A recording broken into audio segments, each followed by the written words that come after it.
Hey, are you pumped? After that introduction music, Yeah. yeah. I don't think I've ever had my heart rate go up so much Yeah, I before know. a meeting. I was supposed to hit go live when I started the timer. Mhm. So we only gave people 1 minute to try to join in because I clicked it like 1 minute in. So anyway, we already got two guys joined up. Mhm. So welcome, Father Christian. I know you as Ron. You're my brother, my little brother. Um, I wanted to bring you on to basically give people a chance to um, interact with you, ask questions, and see if anybody has anything that they'd like to ask you. But I want to start out by just asking you to tell us a little bit about yourself and um, what where you come from and um, you know the process by which you ended up becoming an Orthodox priest. Yeah. Well, I come from Reno, Nevada originally, but we grew up in Auburn, California, and that's kind of where the journey towards Orthodoxy and ultimately priesthood kind of began. Uh, for those of you, maybe I don't know if my brother Tim has shared with you in the past about his background, but it's a shared background, and we are godparents. I believe you share the same godparents as I do.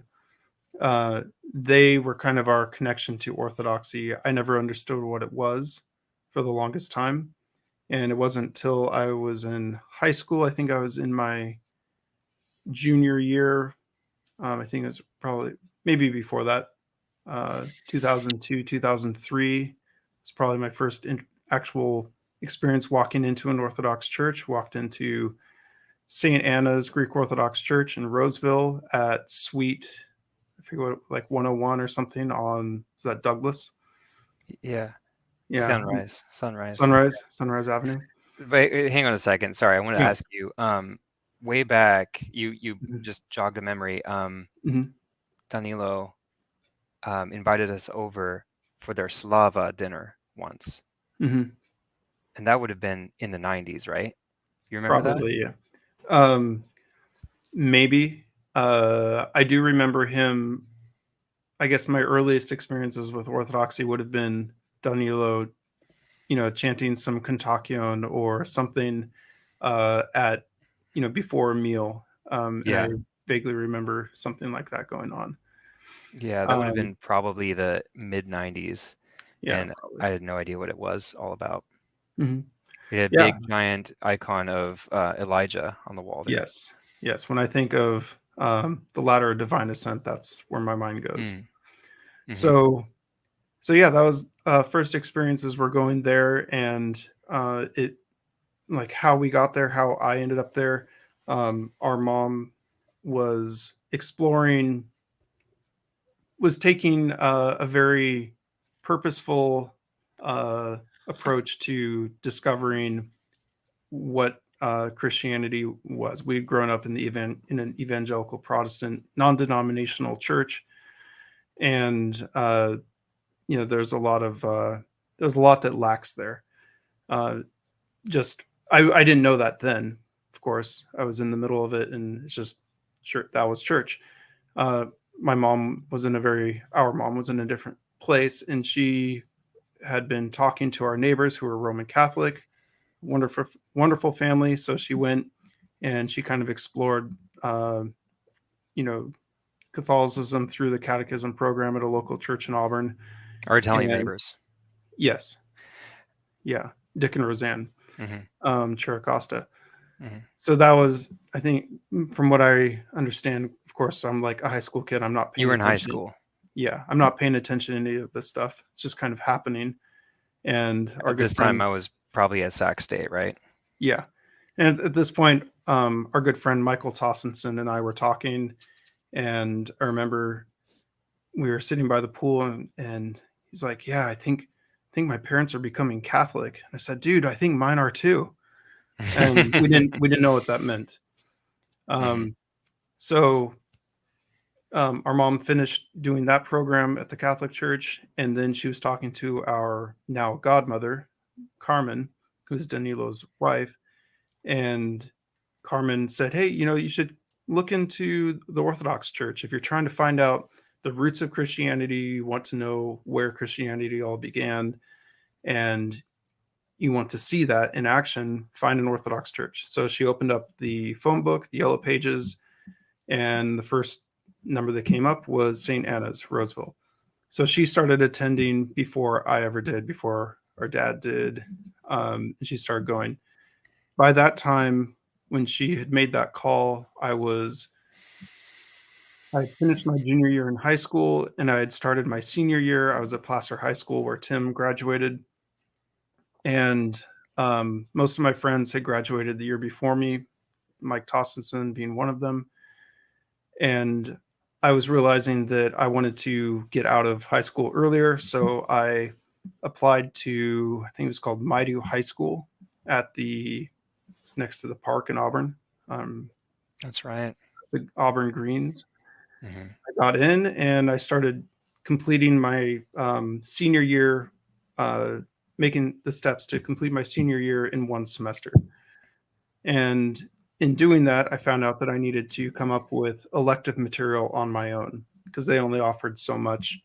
So that was kind of cool. And that's the point when our mom told me, well, hey, there's a church history class that's offered at this Orthodox church. You might want to check it out. Maybe you can Hmm. get approved for elective credit. So I went. That's when I met Margaret Mueller, Father Nick Mueller's mom, and she gave me the curriculum. I took it to my advisor. He approved it. So then I started going to the what I thought was a church history class, which it was, but it was really Orthodox catechism because the history is Hmm. important. And the reason I wanted to do it initially was I like history. Um, Faith is important to me. So I wanted to learn more about that. They pulled a fast one on you.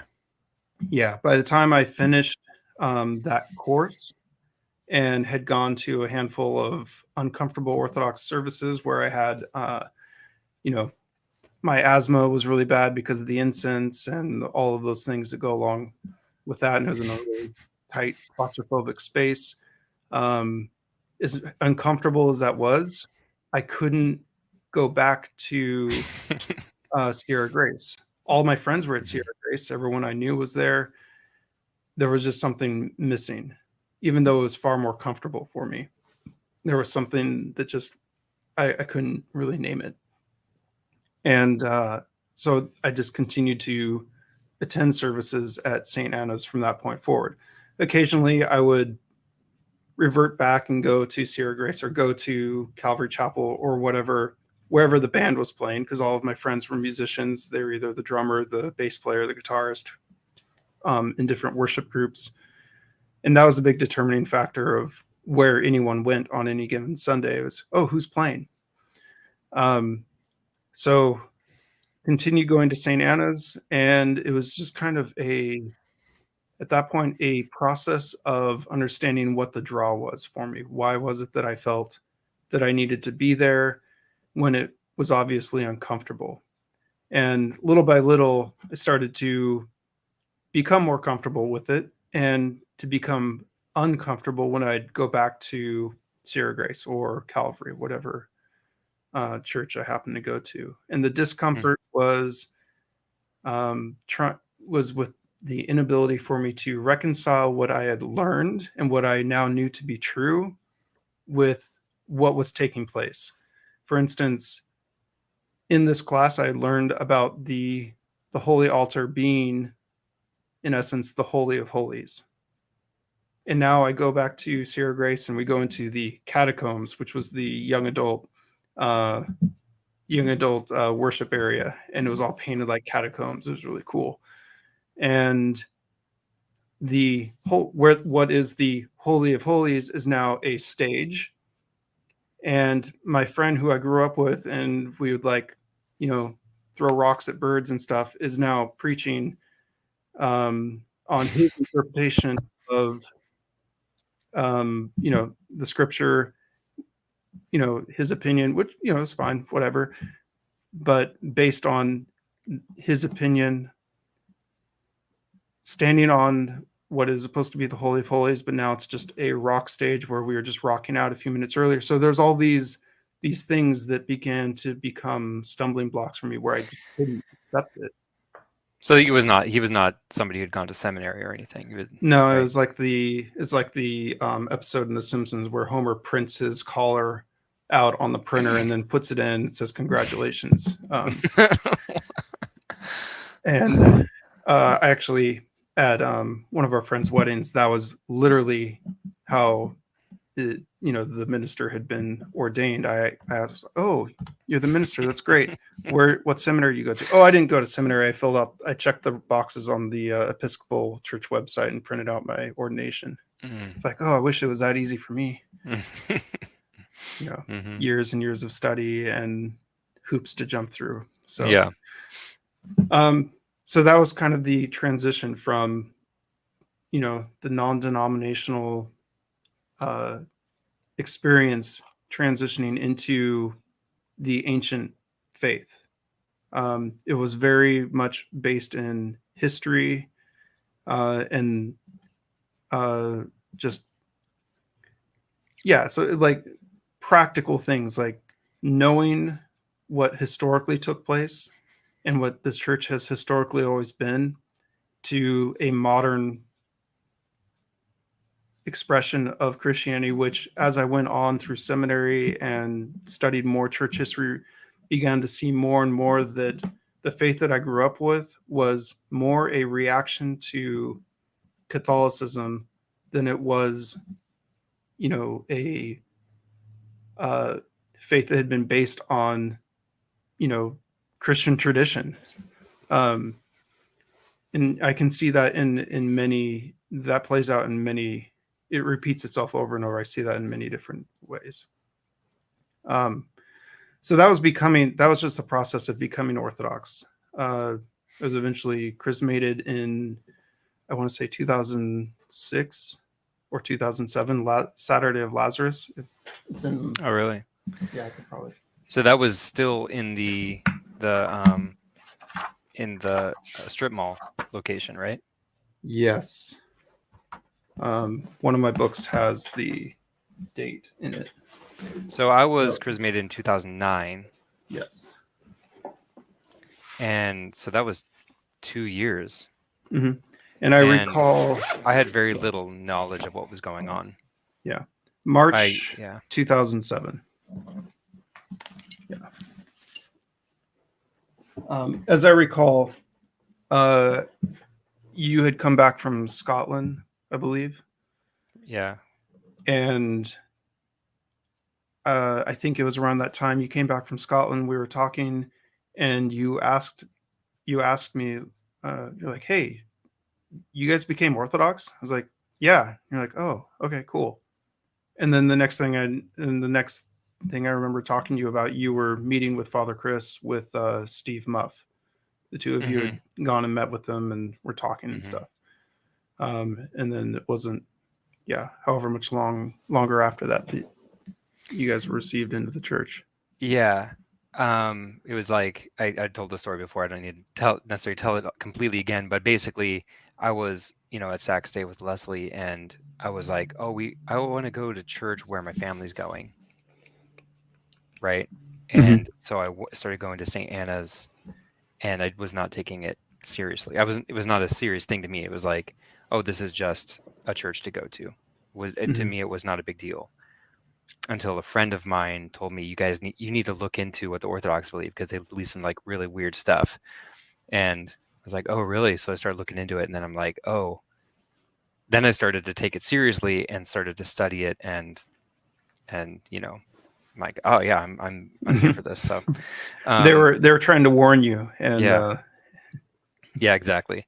Now, a little while ago, I was like trying to add up the number of people that we know that have become Orthodox, and the number 12 is coming to mind for me.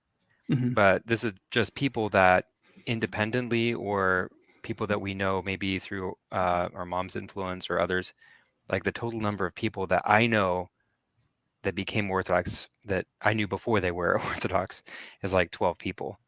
Yeah. So it's anyway, it's just amazing that there's just that many Mhm. people from our childhood that found their way this way. So Yeah. I wanted to It's ask you also, beautiful. like, what made you tick in high school? Like, what were you into? Um, I was into not so fast cars, hunting. Volkswagens. Yeah. And not the cool ones that, are on the beach. Mine was lifted and had a roof Yeah, rack that we may have put a lamb on a spit. yeah, yeah. Uh, go camping Dripping and all blood that on it. stuff. Yeah. Yeah, camping. Outdoor stuff, kayaking, fishing, hunting, backpacking, all of that stuff. Um, You that had was that was kind of my 1972 identity. or something, 70, yeah. So my first Beetle was a 73, and then 73, the yeah, yellow Dad one, got right? yeah, And you cut the front end off of it and you hmm welded a Karmann Ghia front end to it, yeah, from pick and pull. right? And then we were driving across the desert in It that thing, broke. and the steering wheel started going like this in and out of the Yeah, dash. I'm like, what the heck is that? We yeah, get out and look inside, and the front end of the car is like breaking off. yeah. It's And we folded in lost half. and we lost brakes on the way down into Reno from Auburn, so we had to crimp the Oh brake line yeah. with a we had to crimp the brake line with vice grips to continue on the trip. But we had zero brakes coming off the freeway, so And that fortunately fuel pump, I think we Volkswagens had are some fuel slow. pump problems too. Yeah, fuel pump went out also, So this and the is part of the fenders caught on picture. fire. This is part of the picture of Father Christian. Yeah, You guys, so everybody just needs to know, like, this is who he is. yeah. So Not that those things have faded away. no. Just the type of vehicles have changed and the locations. Yeah. Yeah. Yeah. Um, good. Continuing on, I don't know if you want. Mhm. I know the question was about the decision going into ministry or going into Yeah. pursuing ordination as well. Where did that come from? Were you thinking about ministry when you were in high school? No, I remember Really? being a junior in high school, and I was in. Do you remember Mr. Long at Placer, Yeah. history teacher? An art Good. teacher too, I think. Yeah, I think he did art, maybe. Yeah, and I remember really connecting with him and being inspired uh, by his approach to teaching history. I really loved it. And I realized, wow, all my friends kind of know what they're going to do when they go to school, and I have no idea. So I gave myself an ultimatum that fall that by the end of the school year, I would know what it was that I wanted to do because everyone else seemed to know. So I liked history, and I was kind of inspired in that way. So I decided that I would go to school and pursue a degree in history, Hmm. and uh, you know, do something with that. Well, I started looking into things that you do with a history degree, and the only thing that I could come up with was those guys on like Nova specials that sit in a library full of books and are interviewed and talk about historical events, and I didn't really see myself fitting into that, you know, into that lifestyle. I know that's not a realistic picture of what you do with a history degree, but it didn't really speak to me. I By the time I went to community college, I was pursuing a degree in film and cinematography because they had a program. It was like a broadcasting cinematography film type thing. And that's really just because I like watching movies and I like the artistry in cinematography. Hmm.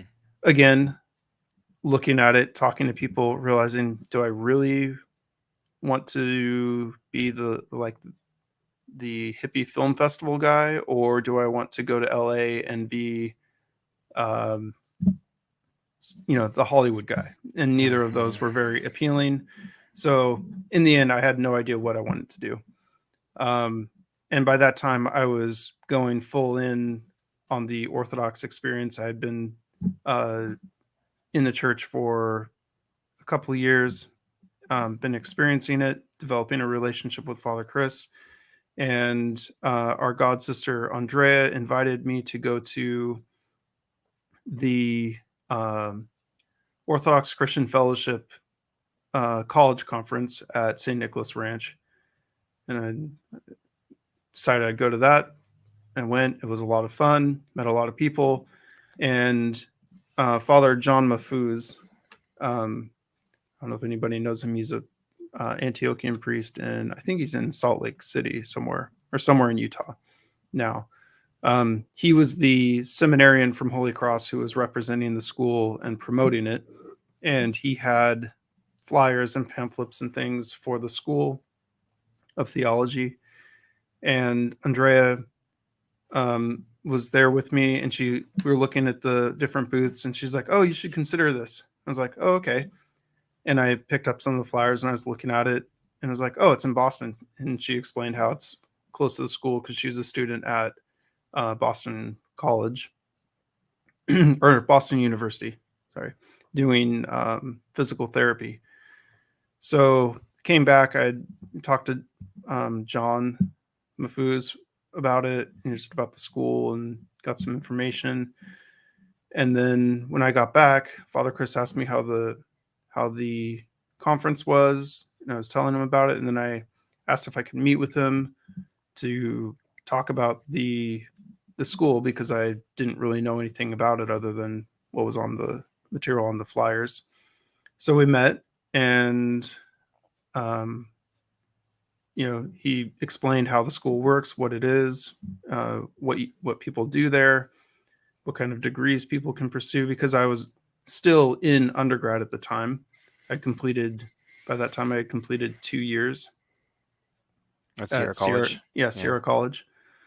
And um, Father Chris told me, people go there to pursue ordination. They go there just to enrich their faith. They go just to learn more. Uh, so there's a lot of different, reasons people go. So we continue to have conversations about it. And I expressed that I've realized at this point that whatever it is that I do, it should be in service, somehow serving God, because all of the things that I would pursue personally weren't really speaking to me. They weren't really things that I was passionate about, other than it just being something fun. Film, why? Because it's fun. I like watching movies. I like the end product. I'm not really passionate about that. Same thing with history in and of itself.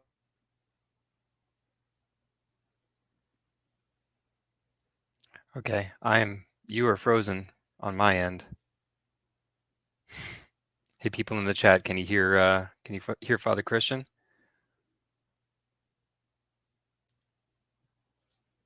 Maybe I'm frozen.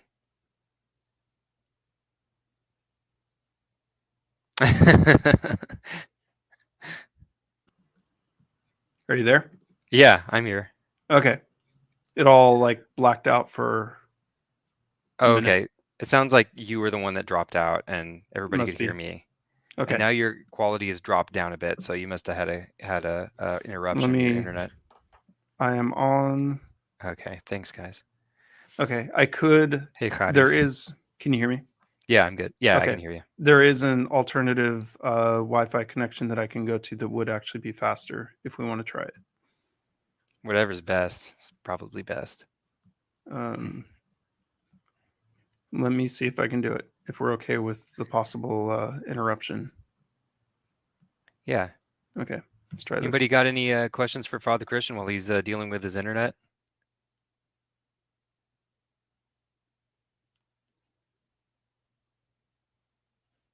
Yeah, he's frozen again. I'm debating if I should let you guys into the stream at this point.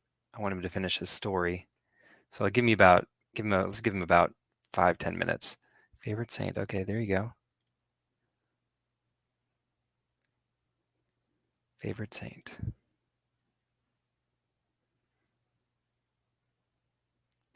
How did you find us?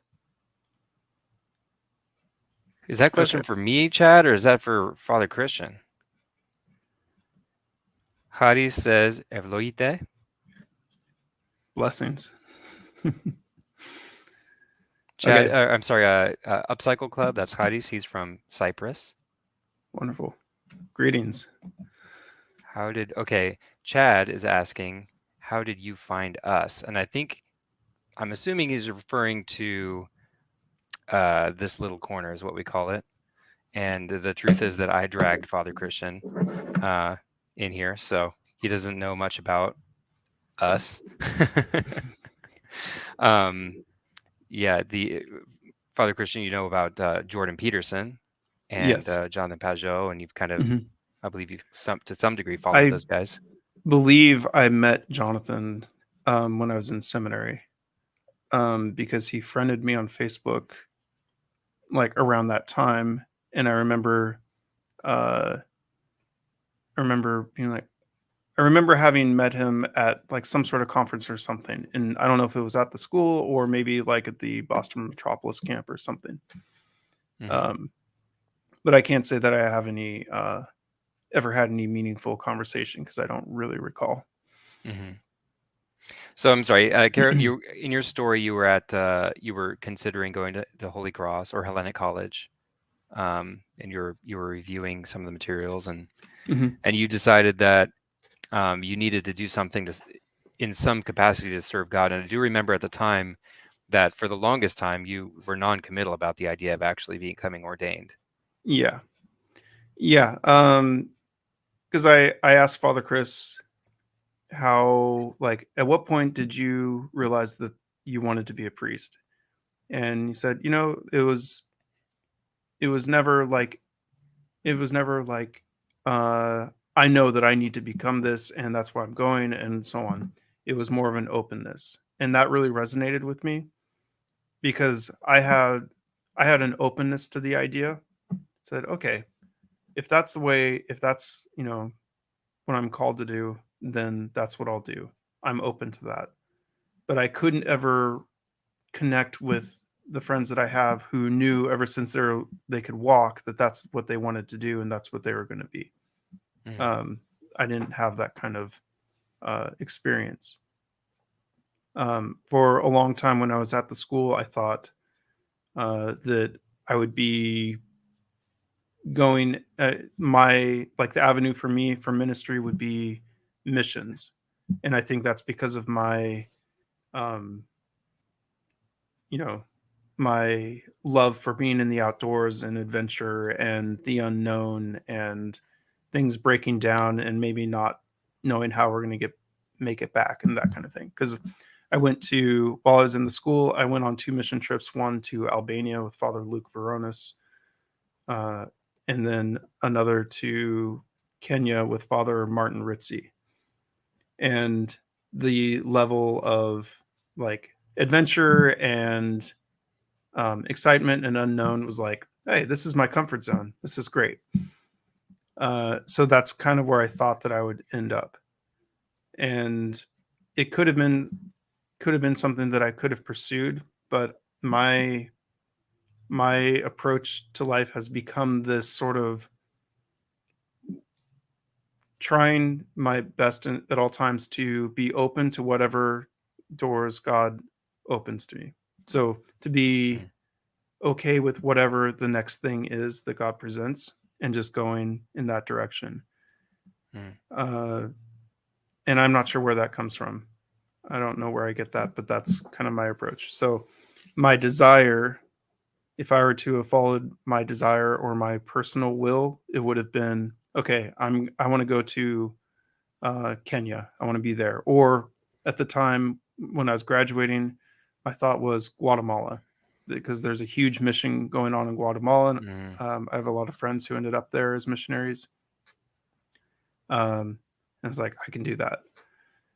And I could have pursued that and made that happen. I just um, have had this more of a more of an approach of just willingness to serve in whatever capacity God presents, and that's been a huge blessing. mm, And there's the the joke if you want to saying, I guess you say, is it's true. If you want to make God laugh, tell him your plans. Hmm. So I have friends that have pursued things like on a different route of I'm going to do what I want to do. This is how I'm going to do it, and it can be really challenging. Um, and they struggle. I see a lot of struggle in that. And it's not like "Oh, I'm just going to go with the flow. Whatever happens, that's fine." Um, but for me, the struggle is it's a constant struggle to remain humble, because I do fight that like desire to go and be somewhere else, because Fresno Hmm. isn't, you think Fresno, California, this isn't exactly a destination Yeah, city. you ended up in Fresno, Yeah, it's about as boring as it gets. And um, when you look but up there's jewels things, there. yeah, you You look up things discovered. to do in Fresno. If you were to Google that right now, top 10 things to do in Fresno, 9 out of 10 of those things are not in Fresno. They're all Mm. 2 hours away. It's just Hmm. that the airport happens to be here. Food trucks. Yeah, food trucks. Actually, the church makes that list. I think on Yelp, St. George Greek Orthodox Church is one of Nice. those things. It is a Um, beautiful church. yeah. Um, so glory to God for that. Hmm. Um, but if I were to pursue things in that way, pursue my own will, I'd be pretty uncomfortable. So so that's, yeah. I don't know if that answers that question. Yeah. Well, how do you feel about inviting somebody to join in? Yeah, absolutely. Okay, so I'm going to send the link into the chat. So now just any old person can get in here. So a couple questions. Andrew says, where is he? Where is that question? Andrew says, what's your favorite saint? Um, that's okay. I don't. This isn't like a cop out answer, but there is no one saint that I look at and be like, this is my all time favorite. Mm, Um, any any time that I'm asked that, it's going to depend on who I happen to be reading about, or who I mm, most recently read about or had an experience with, or whatever. When I was in school, one of my like favorite saints was Saint Innocent of Alaska. Again, it's the missionary thing. I was mm, reading his biography, and it was just unbelievable, the experience that he had. Um, in the top, like, top 10, like consistently, just like, oh, these are go-to saints for me. Saint John Maximovich, and I mm, think that's because of our geographical proximity to him, and having the being able to go and venerate the relics on somewhat of a frequent basis. Uh, but I find that the saints are this part of Orthodoxy where it's a constant. There's just this constant wealth of um, intercessors and inspiration we have access to. So I'm always discovering uh, these new saints, not new, but new to me, as far as really knowing something, like knowing who they were and being inspired by them.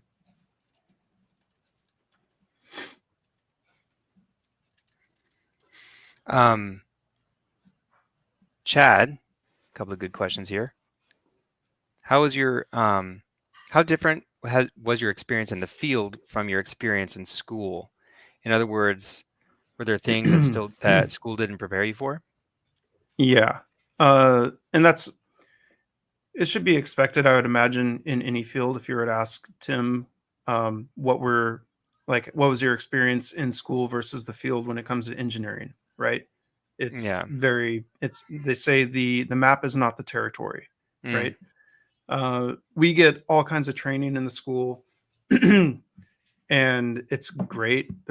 You get a lot out of it, but again, it's not the reality of ministry in the field. And they try to prepare us for that. They try to get us to be in that mindset that this is like you're receiving your rations, you're receiving your gear before deployment, but you're going to have to improvise, and you're going to have to learn on the go. For one, no two parishes are the same. There's a lot of similarities from community to community. but each community has its own personality, and uh, you're just gonna have to learn on the go. For instance, I never took any classes on floral design, yet that is like a huge part of my role here at St. George in Fresno, and that's because it's part of the personality of this parish.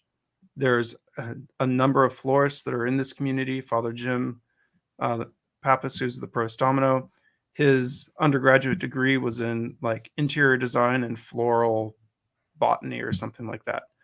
So if I were to turn my camera around, you'd see the orchids that are in front of me. There's no table that doesn't have some sort of flowers on it. So I'm learning all kinds of stuff about that. None of that's in seminary. Okay. The pastoral stuff, sure, we get our pastoral training, but these are things that it's just scratching the surface. There's so much more that you learn in the field. So it's almost like, well, I was going to say seminary, even though my experience there was 5 years, it was still just a crash course. So I think about like the vast majority of priests throughout the ages in villages that probably didn't have any education. Yeah. For the most part. Yeah. That you can. Their purpose is actually to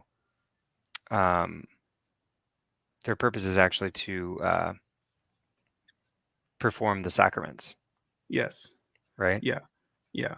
And how does that? So today you're much more than that. Today you have a lot more responsibilities. I look at So I look at the the role of the historical priest, and one of my friends who's much more of a Orthodox scholar than I am. He teaches at the parochial school at the church where St. John Maximovich is interred. I forget the name of that school. I think it's like the St. John Academy.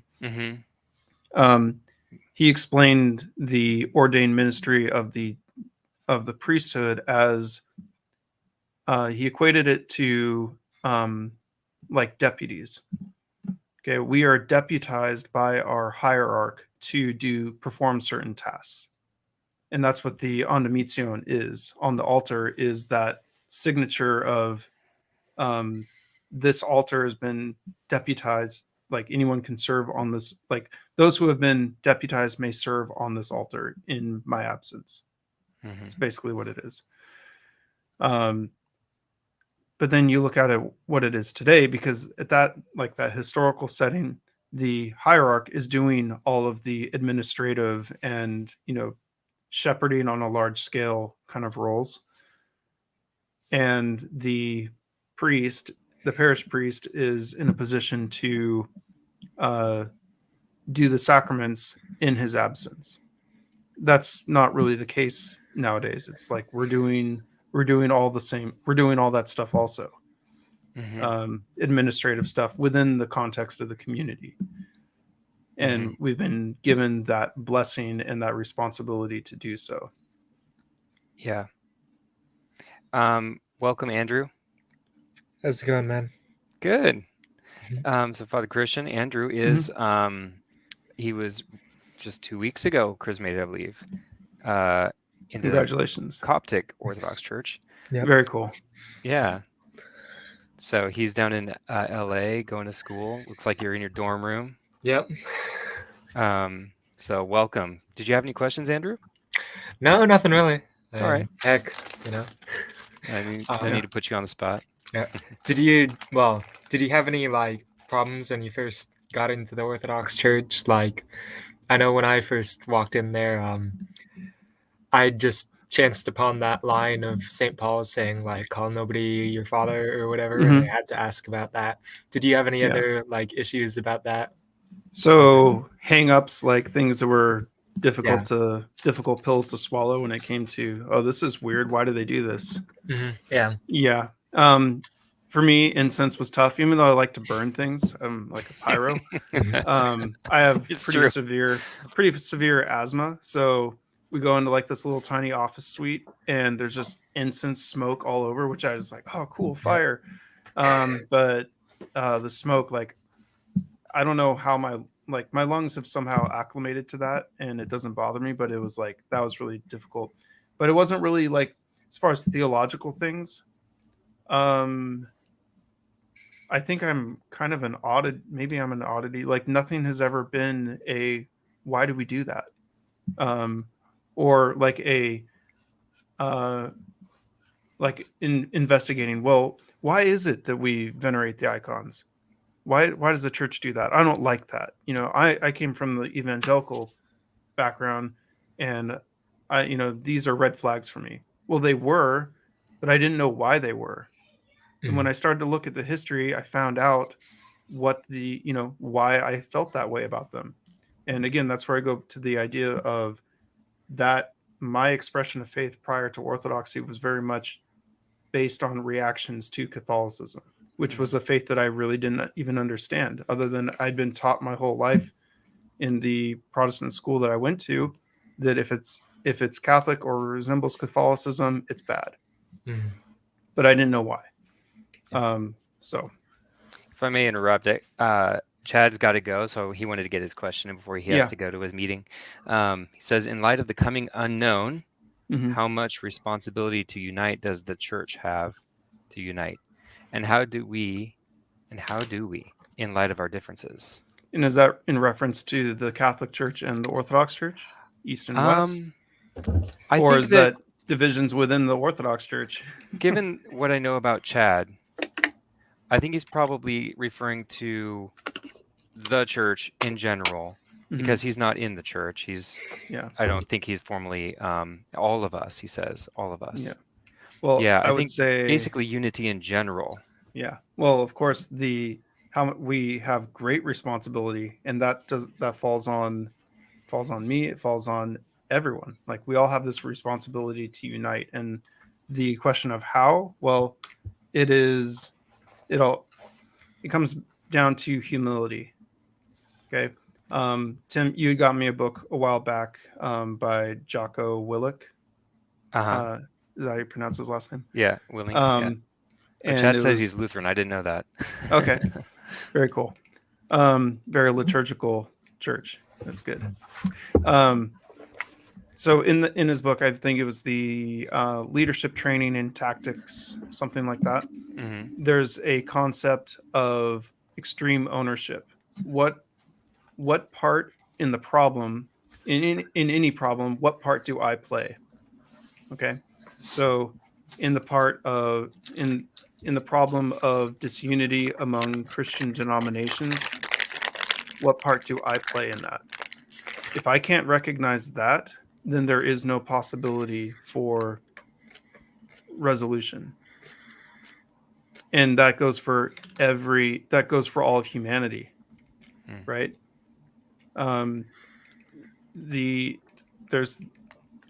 We have to find the problems that I have in order to make any situation better, because I have no control over what anyone else does around me. And if I think otherwise, I'm going to be severely disappointed.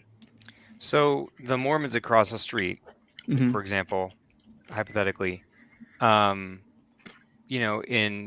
difficulty that may occur in the future, do we have a responsibility to form some sort of bond with them and some sort of interdependency just to survive? Like that kind of thing. I guess it'll happen naturally due to necessity. But do we have a responsibility to do that up front, to like start forming bonds and trying to make connections with people? I think in so much as we have this response, like the idea of like alienating ourselves from different groups because I don't like what that group does, or I think I know better than another, and so on. I think this can be more destructive than if we're going to have conversation with each other. I know that there's a lot of opinions when it comes to ecumenism and things like this. I get that. But if I can't have a conversation with, like, we have the Seventh-day Adventist Church to our to my left. I got I have the Masons to the right. There's a Baha'i Center just behind that. We're sandwiched in on all sides by these different groups. And we have great interactions with them. But if I were to cut them off completely and be like, ah, heretic, we're the true faith, wrong, all this, that doesn't move the ball in the right direction.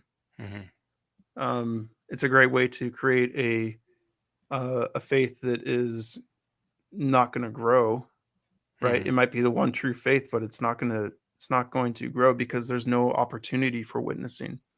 I had somebody ask, a recent convert asking, "Oh, so do I not go to my sister's baptism because they're heretics and I don't believe in what they believe and so on?" I'm like, okay, what does God want?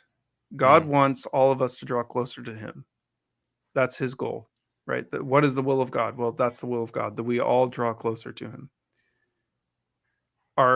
Is your boycotting the baptism because you don't believe in their concept of sacrament as being legitimate?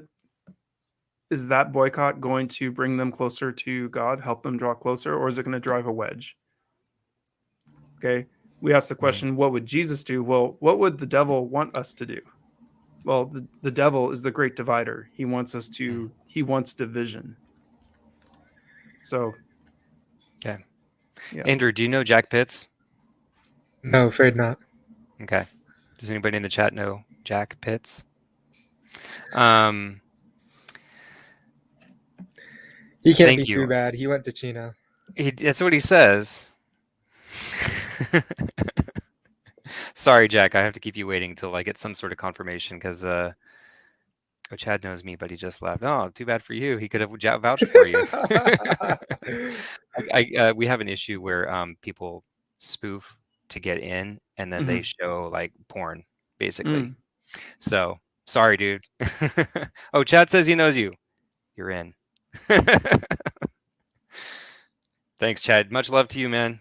Thanks, Chad. Chad played not mandolin. Yeah, mandolin. it was yeah. Chad played mandolin and I played guitar poorly, and yeah. Sweet. The signs and wonders. We were the signs and wonders. Yes. Chad says, tell Stella I said hello. Stella just went into her. Chad says hello. Nice. Chad says, I believe the protest has ended. We just haven't admitted it. We moved from being Protestants to being contestants. Yeah. That's good. Yeah. I can relate to that.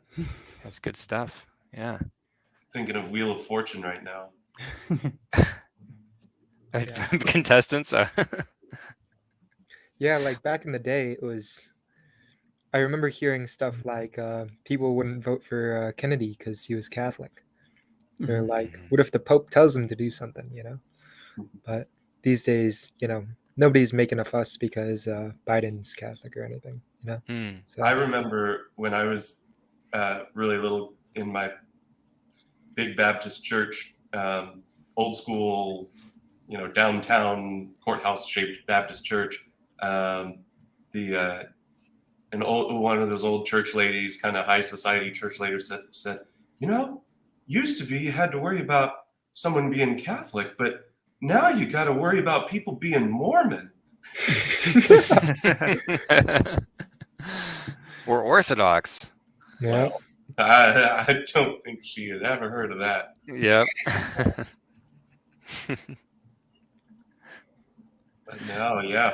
It was yeah. What do you think about that, Father Christian? Contestants, from Protestants to contestants? Yeah.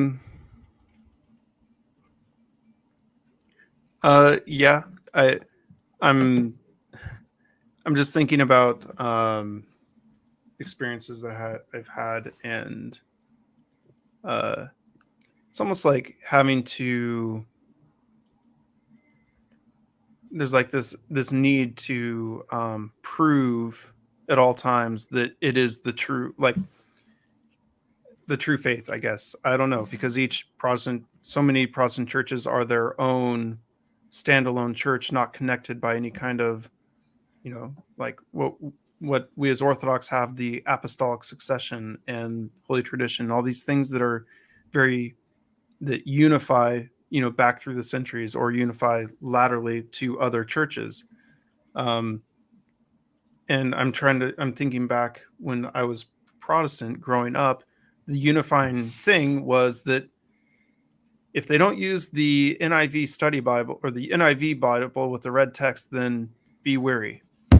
Like, okay, well, a couple of years later, now it's like the NAS. And then after that, it's the, whatever, the New Revised or whatever. You have all these different translations because it was based on the Bible. So then, in order to justify that title of we got it right, everyone else has it wrong, it's like you got to come out and meet people head on and debate with them, I guess.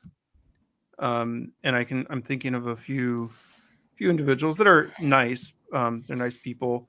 They come to our festival every year with a new like list of talking points, and they got the passages memorized and everything.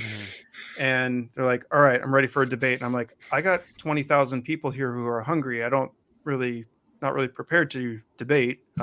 Hey, Bruce, if you're listening, feel free to join. And yeah, so it's like, I don't know if that's the context of the idea, if that is relatable to this idea of contestant. It's like, do you think the protest has ended? You're asking me? Yeah. So no. Because of that reactionary aspect. It's like there's things that take place, and well, I can't say no because I haven't been a part of it really for however many years now. I have friends that are still very much involved. My friend is the son of like the head pastor or one of the head pastors or something at Bayside. My best friend growing up is like on the worship team with what's his name, the worship leader at Bayside. So, but I haven't talked to them about what is the culture of Protestantism right now. But I look at what I grew up with. It was still very much reactionary. Like, what are we doing? Well, we're doing this. Why? Well, the Catholics do this and it's wrong, so we do this. Oh, okay. All right. That's what we do. So the pendulum, it's like, if they're doing this, we're going to do this.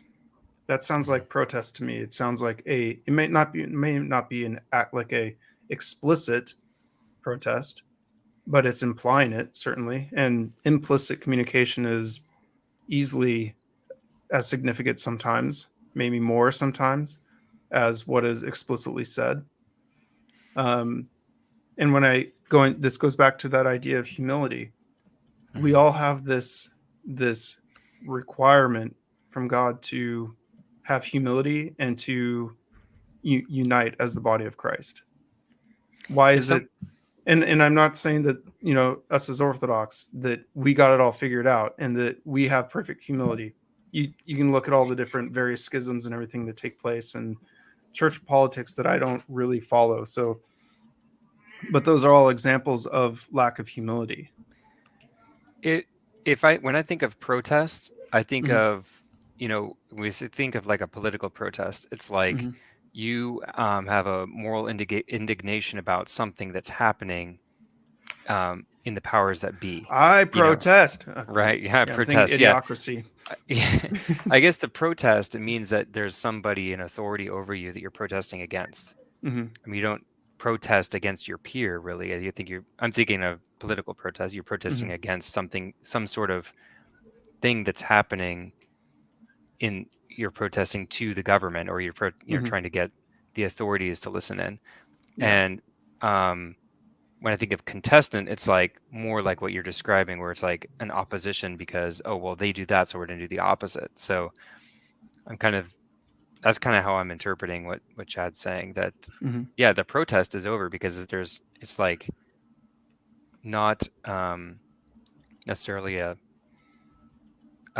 oh, here's the things that we have theological differences with, and we're gonna, uh, when you reform that, then we'll get together, or something like Yeah. that. It's It's a more of a maybe a tribal contesting, yeah. um, It's at least in terms of the things you said, where it's like the distinctives, mhm. are kind of like, um, they're not protest like in nature, if I think about it. Yeah. So In that sense, yes. what do you guys think, Jack and Andrew? Is that Yeah, I think it's not so much a protest anymore because there is no plan for the Protestants to get back together with the Catholics. You know, like it's definitely not a Reformation anymore. You know, yeah. so yeah. What I was thinking about when you were talking about that was maybe a little bit off topic, but the strange observation I've had, I always assumed that non-denominational was a cue for being ultra conservative, but having your church in a corrugated metal warehouse or something. And I mean, because I've visited those places. And what I found here I'm in Los Angeles, is really strange is though, and it's all through research on dating apps, is there are a whole lot of progressive non-denominational types here, which I wonder how that's going to play out in terms of, like, in a way, the non-denoms are kind of the most Protestant of the Protestants because they won't even be in part of a denomination of Protestantism. But so I'm just kind of curious how that's going to play out, whether those churches are going to survive or whether they're going to dwindle as people deconstruct or what. There's like a big consolidating that happened, right? Consolidating of what? Consolidating, I think of like, just in our neighborhood here, there's several dying churches within a couple of miles of the mega church that everybody went to. And so these little dying churches had distinctives, and now they're, dwindled away, and everybody consolidated into the big central cathedral.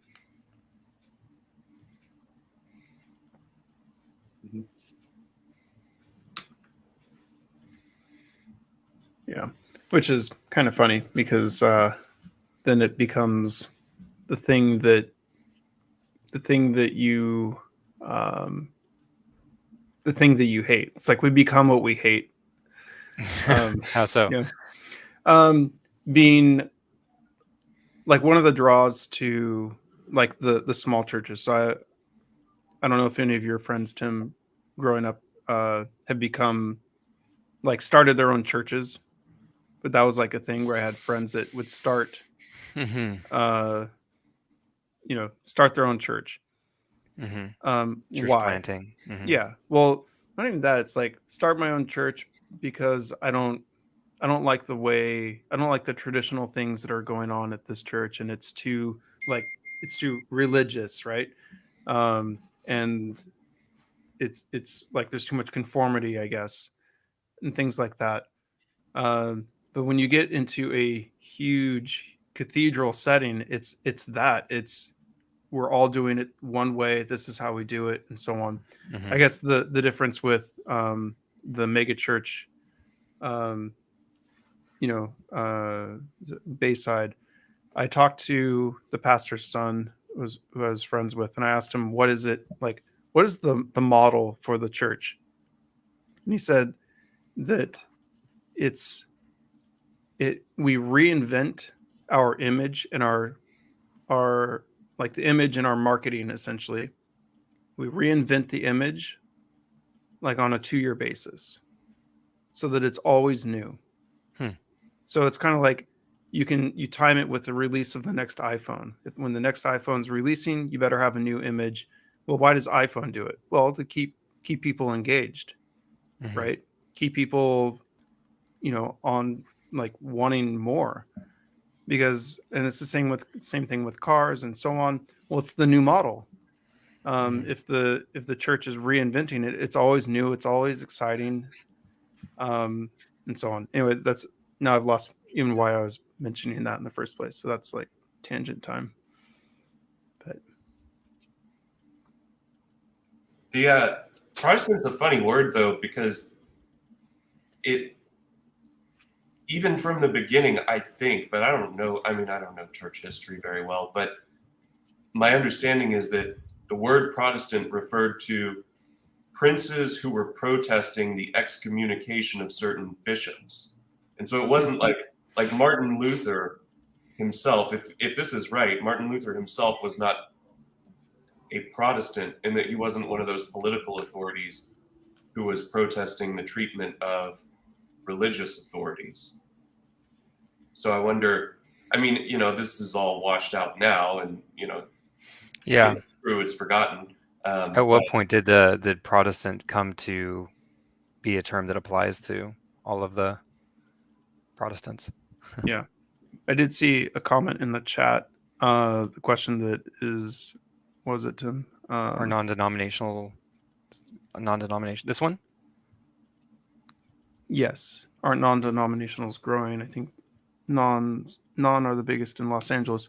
According to, I don't know if anybody has heard of Dr. Steve Turley, according to reports that he was showing, it is in fact, like, it is growing.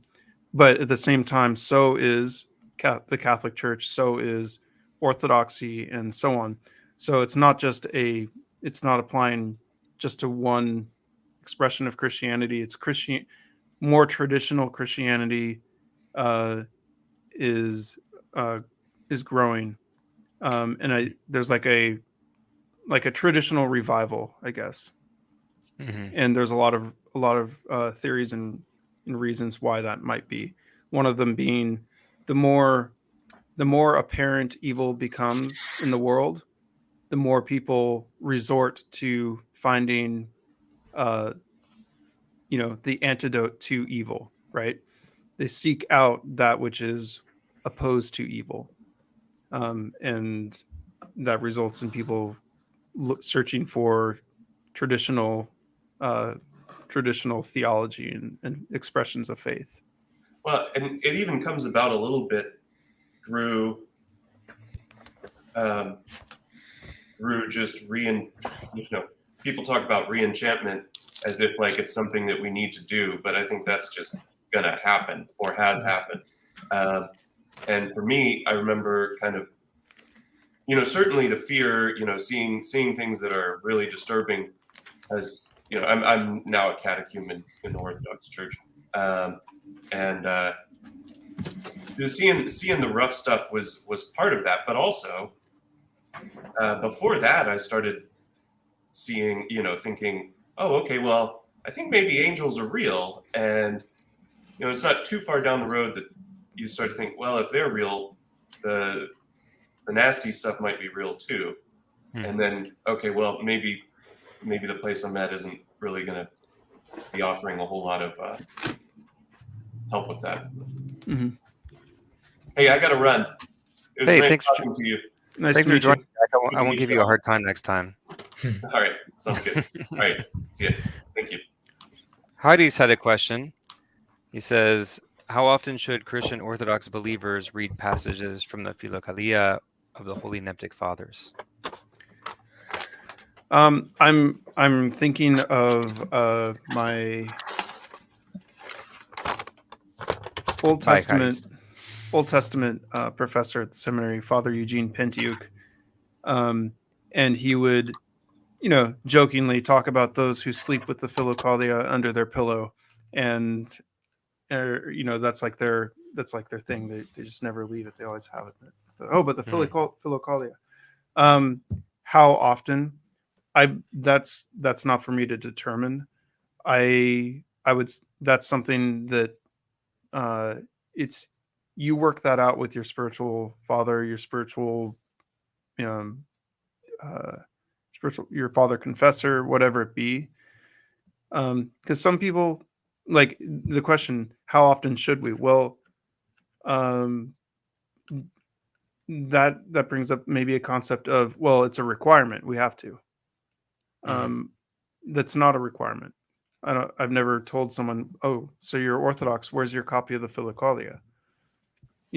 With any of the resources we have all these resources.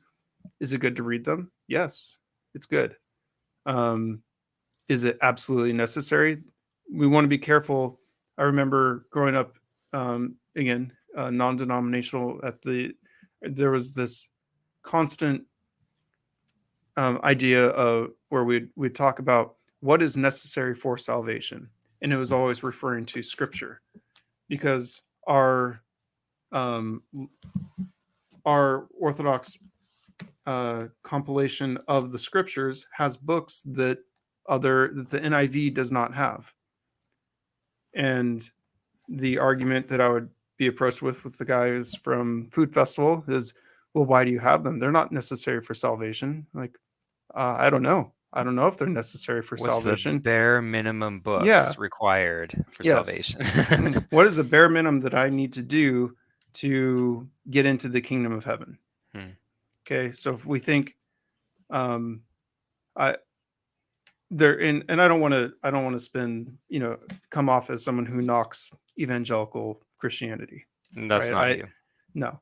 I was the guy at seminary that was like, that would get frustrated when I heard, seminarians singing in jest, "Our God is an awesome God." I'm like, hey, that was my background, and I appreciated that, because if without that, I wouldn't be here. Okay. So that's important to me, and it's part of who I am. It's part of my story. So it's not that, but I can look back and I've learned from that experience. And one of the things was, we were constantly told that Christianity, our faith, is all about our personal relationship with Jesus, right? I have nothing against that. I think that's beautiful. I think that's really important and 100% true. We need to have a personal relationship with Christ. What is that relationship? If it's all about our personal relationship with Christ, I want to look at examples of healthy relationship and then ask myself, is my relationship with Christ a healthy one, or is it a one-sided relationship that, if it were acted out in, let's say, a marriage, would it end in divorce? Okay. Imagine you meet somebody and you're like, hey, I get along with you. We share similar interests and stuff. We should be friends. Okay, cool. But before we, finalize this friendship contract, you're not going to like call me up and ask for me to like help you move a couch or anything, are you? Because I'm not really into that. I just want to know what's the bare minimum that I have to do to be your friend. You're not going to like call me in a time of need and start like unloading your personal stuff on me, are you? Because I don't want that either. What's the bare minimum I got to do? You're not going to expect me to like remember your birthday, because I don't really do that. Okay. So no one in their right mind goes into any human relationship asking or contemplating what is the bare minimum that I have to do. Yet that was my experience with Christianity, is that the question was always, well, why do we have to do that? Why do we have to, why do we have to dress up nice to go to church? Why can't we just wear flip-flops, shorts, and, my Reliant K shirt? Why do I need to go, do communion? Why do I need to confess my sins? Why do I need to go to a father confessor to do those things? So all the why questions. When it comes to relationship, it's when we're in love, what do? What more can I do for you? Do you need anything? How can I serve you better? And so on. So anyone that's ever had any kind of experience with a family and marriage therapist, or a seminar on that topic, or read anything about it, if you were to go in with these questions of why do I need to do it, that's like already red flag. Like, this relationship has some issues. And that was one of the things that that really solidified orthodoxy for me, and like made me realize like, wow, this is really truly beautiful, is that it paints that personal relationship with Christ in a healthy way. I finally understood, how do I have a relationship with Christ that's actually, that's healthy? Because as a kid, the relationship was, I go to bed and I'm saying my prayers and I pray for snow every day because I didn't want to go to school the next day. It's like, snow day, please, God, if you're listening, please, I need a snow day. I didn't do my homework. That would be truly miraculous in Auburn to have a snow Yeah. day. It snowed like a couple 100 feet above our house, Yeah. on Bell Road, but not at our house, Mhm. But you can see that, like, is this relationship healthy, or is this relationship, is it toxic? So that was a huge thing, just to kind of, put things in that perspective. Mhm. So, How are you doing on time, by the way? You said you may have to go at 6 o'clock, 6:10 now. I'm guessing the event that's going on right now started late. It's just an assumption. So I'm good until I hear otherwise. So, Okay, cool. Sweet. Good. How's Did it you have going, something? Lance? I am gonna excuse me just a moment. I'm gonna walk across the room and turn the AC on. Okay, cool. Hey, Lance. How's it going? Good, man. Good to talk to you again. Been a few weeks. Yeah, I just wanted to jump. Anytime there's ortho content in this little corner I'm in, Good, man. Yeah, I'm glad. I just feel like wanted to support you we, guys. we were a little bit tough on the Protestants this evening so far. Yeah, and in some ways, and I get it. I would say we had estuary last night in Kansas City. Went over at Jess's house, and then David. I don't know. David is doing some writing with Chad, but he was out there. So we well, we've got some things we're not really ready to disclose yet. We kind of teased it on Paul's channel. Like, I think we might be up to something here in Kansas City for Okay, good for something. you guys. But because Jeff's was born out of a house church. I tease Jess. He's really an Ortho Baptist. Is Jess the guy that was going to stream tonight? Was Jess Purviance? Jess is the one who does all the Job stuff. Have you been on his channel with Jess and Sherry? Yeah, he's an OG. He's been around since the very beginning. Because there was a schedule conflict this evening. I was about to start my stream and I saw on Mark Lefevre's channel, it said navigating patterns with Jess. And I was like, I called Mark up, like, hey man, we got an issue. So I think that we may have stepped on each other this evening. Oh, yeah, so that might have been it. But like, so for example, it's so I came out of that. So, Father Christian, my wife, and I are now catechumens at the Greek Orthodox Church. And I'm not sure he can hear you yet. Hang on a second. Repeat that, Lance. Yeah. So so Father Christian, my wife, and I are catechumens in the Greek Orthodox Church. And I found that my first service was over 3 years ago, and it was one of those deals where I was I went to seminary, was doing house church planning movement stuff, we were trying to do the early church. Right. And then I found patristics and I was reading for a month and I'm like, what is this? Like, I'd never been exposed to it. And I went in and I just knew, well, first off, and you'll know this, I show up at Orthros, and if you show at the beginning of Orthros at the Greek Orthodox Church, you're the first guy there. Yeah, you're alone. Chanters. Yeah.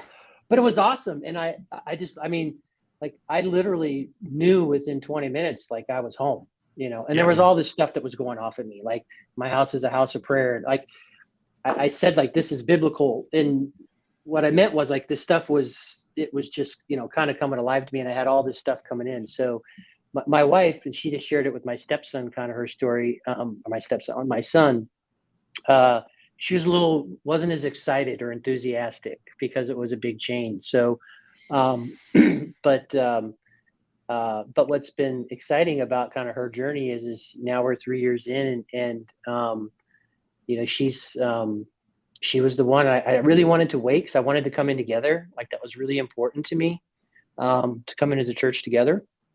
And I didn't want to kind of rush ahead, because some people say, oh, just join or whatever. I'm like, no, if we're going to do this, have some patience. And so really excited that she's kind of come to a place where I think, as she's been exposed to this more, that we're going to do that. But but yeah, like when you talk about the Protestant talk, to kind of come back around to that, like, you know, Jess isn't like, I think Jess is supposed to be where he's supposed to be. Like, I think he's very attracted. But I've kind of gotten to the point now where I realized in my story is I just want to talk about the beautiful things I'm experiencing in Orthodoxy.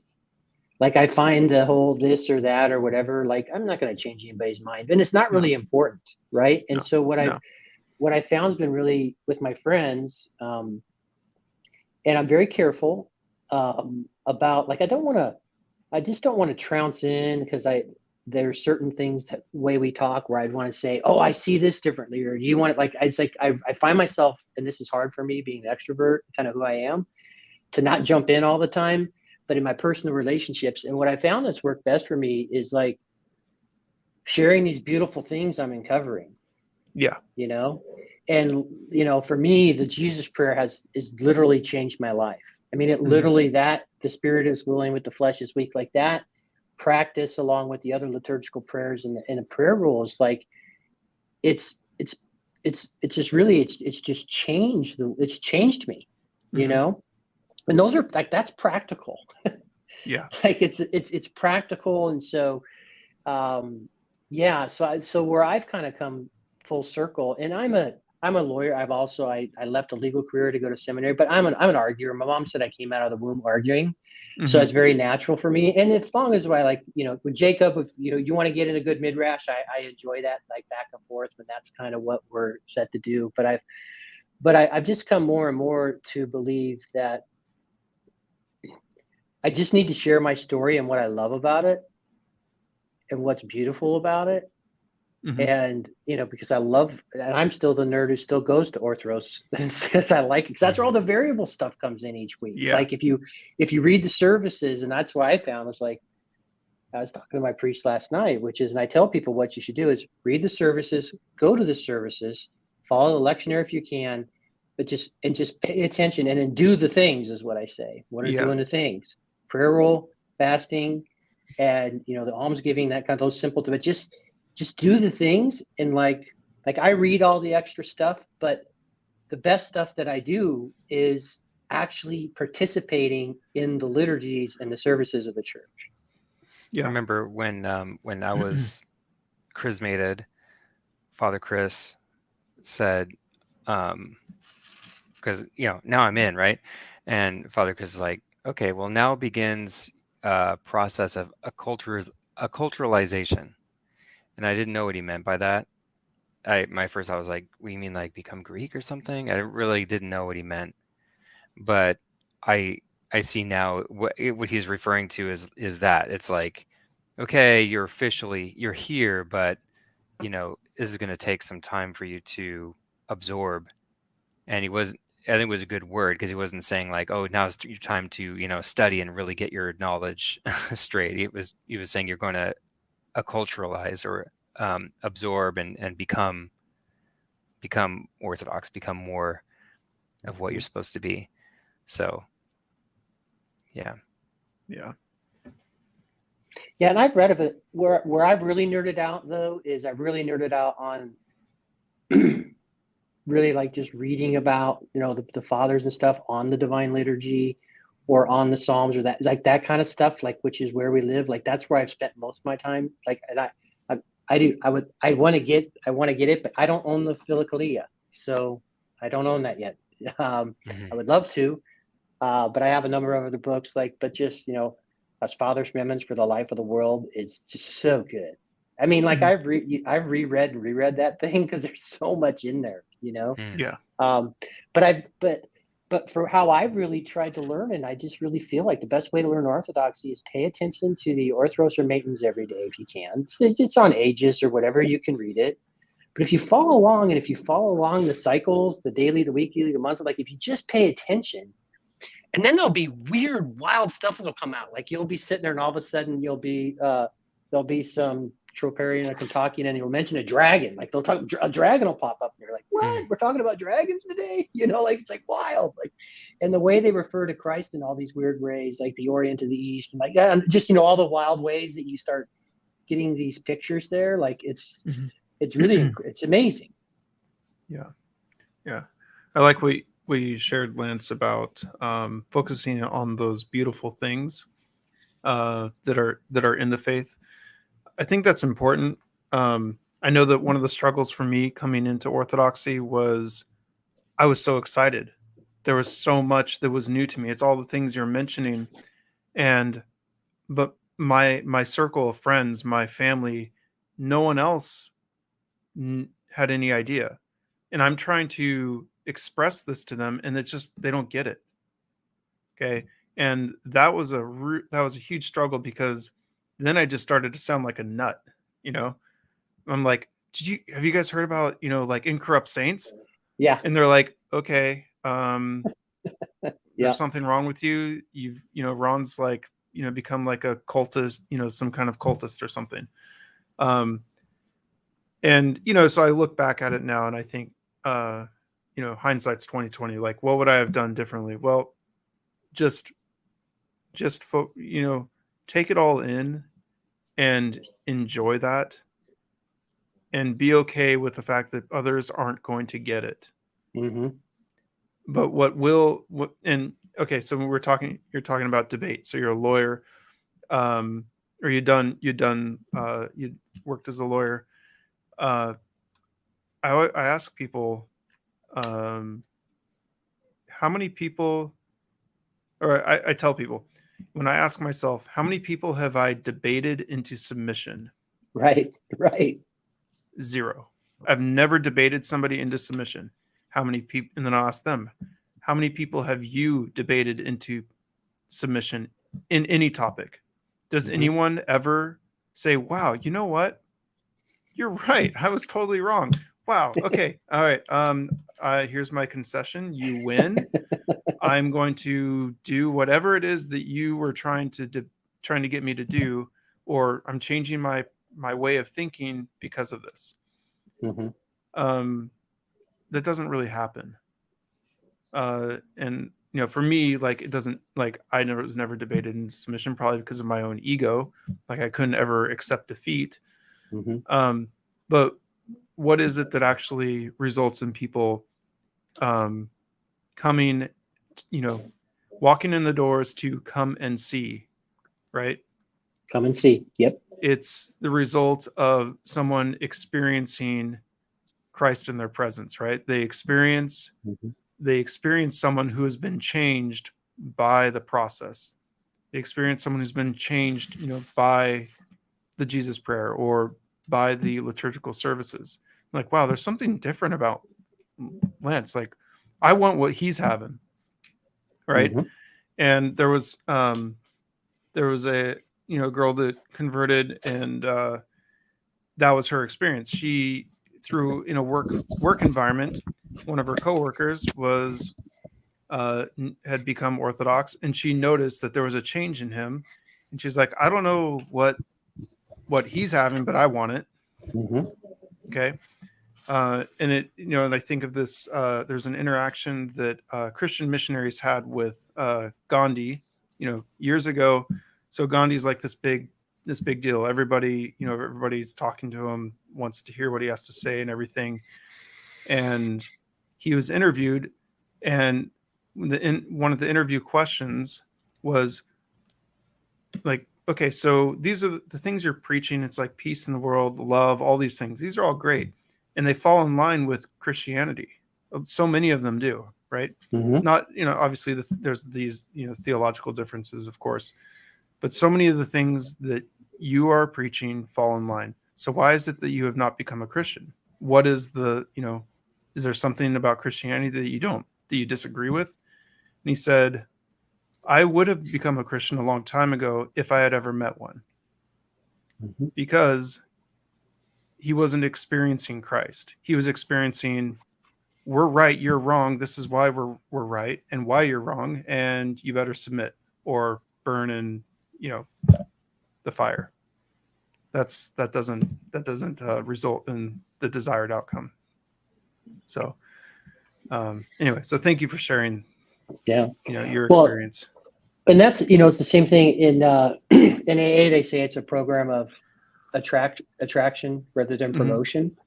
And I'm in recovery, and so one of So one of the things that I can relate that is really the case is like if someone will call and, you know, whether it be a spouse of someone or whatever, and if they want to and why do I get the calls? It's attraction rather than promotion, right? You were once one way and now you're somewhere different, or people know. But what I have to offer them is I can certainly talk, but what I do is my job is always like to get them into a meeting, because that's, you got to come and see, right? Okay. Yeah. I'm going to introduce you into this thing, because I could tell you about it and I can talk about it, and that doesn't work. You got to be in the midst of the people. And then you've got to, you know, start working, like we call it working the program, which is really a program of repentance and seeking God and everything else. It's awesome. Yeah. Yeah. But I can't see, here's the deal. You can't, like, you can read literature, but you just don't know until you get in and you do it. And what I have found more than anything for me is, because there are things that, like, for example, I went to a Catholic college, but I was raised in a fairly anti-Catholic home, right? The term Mary worshiper was used, you know, in the 70s and 80s when I was growing up, right? But for some reason, when I went there, I'd done enough reading before I'd been reading for about a month, like, I was okay with it. And then when I was in there, like, if you just go, you realize, first off, you're not worshiping. Like, the worship is placed on the Trinity. Like, it's not like it's just so obvious if you just go there. Yeah. But there were things that would happen just in terms of just the liturgies and then the icons and everything else. And I can't explain it, but things made sense. Like, we have the Panagias in our apps, you know, right above, you know, for us, and then the cross and so on and so forth. But there was something about participating in the services and how we do the liturgical prayers and how we speak about the Theotokos, and then with the icons, like, it just, like, these things are revealed, and I can't articulate, like, I can go through Mariology with you and everything else, but it's like, it just becomes very obvious, right? And you can't do that unless you have to come. It's like, you have to come and see. I can't. And so it really is more than anything else. And to be fair, I think that's, like, people who have never been in a church or whatever, if there's a good Protestant church, like, sometimes they may have heard this is what it is, or this is what it isn't. You know, you have to go do it. But yeah, I've gotten to the point to where if I'd tell people, I'd say, you need to come and you need to, and my simple Kansas language, and do the things. Yeah. Yeah, absolutely. We were asked, or we were told, and I don't remember which class at the seminary, that you have to have your elevator talk for orthodoxy. So you get in an elevator and someone sees, you know, you got a kumbuskini, like, sticking out of your pocket, and they're like, oh, what's that? Oh, it's a prayer rope. What's that? Okay, I'm Orthodox. It's our tool for prayer. What's orthodoxy? And you look, and the elevator's coming closer to the ground floor. What do you say? And I remember I would always, like, start, okay, I'm going to go through these points, and I'm going to do this, and maybe that'll get them hooked. But you can't really put it in a nutshell. We only got 2 floors to go. You need to go check it out. And that's really the best thing you can do. Right. I read a book in probably 2009. Or just do something, say it's not for you. Yeah. Exactly. It's very exclusive. They'll be very intrigued. Yeah. I don't think. Yeah. But you got to say that with your nose up. Yeah. I read this book, and it's how we know this works out. And it was a Protestant book, so even Protestant gets this. It was called Slow Evangelism, right? There are people that we can see throughout the church that have giftings. For some reason, they have that ability. Well, just think of St. John of Kronstadt, who just had thousands of people showing up. He had the gift to preach to massive crowds, right? I mean, there are some people that just have that gift about them. But for most of us, it's slow. Like, you actually are a friend to your neighbor, whether or not they ever want to talk about Jesus or not. Like, you actually, like, are just a friend to them. And then, you know, you go through life, and, you know, their parents die or whatever. And slow evangelism is over a period of time. They see what you are. That's when and generally it's crisis moments, or maybe it could be a child's being born, and all of a sudden they have this existential thing or whatever. But then they'll come and ask you the layup question, like, okay, I know you believe in Jesus. What can you tell me about that? And at that point, they've asked you, right? So they've literally asked you. It's like, okay, oh, you do that. So much more of what we need to be doing is, I know this, and I am not perfect, and I don't do this well, but as I told my wife, but what I realized really early on was that I needed to be transformed. I needed to be transformed, or else she wasn't going to give orthodoxy any consideration. Mm-hmm. Yeah. So in order to be transformed, I actually had to really do the things. Like I literally had to try to start digging into this and trying to get that.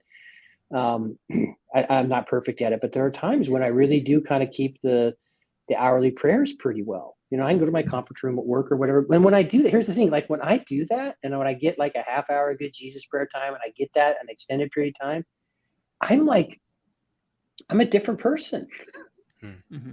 Do you find that there's like a balance you have to strike where you could be so absorbed in all these things that you're doing that in itself becomes an obstacle or starts to erode from time or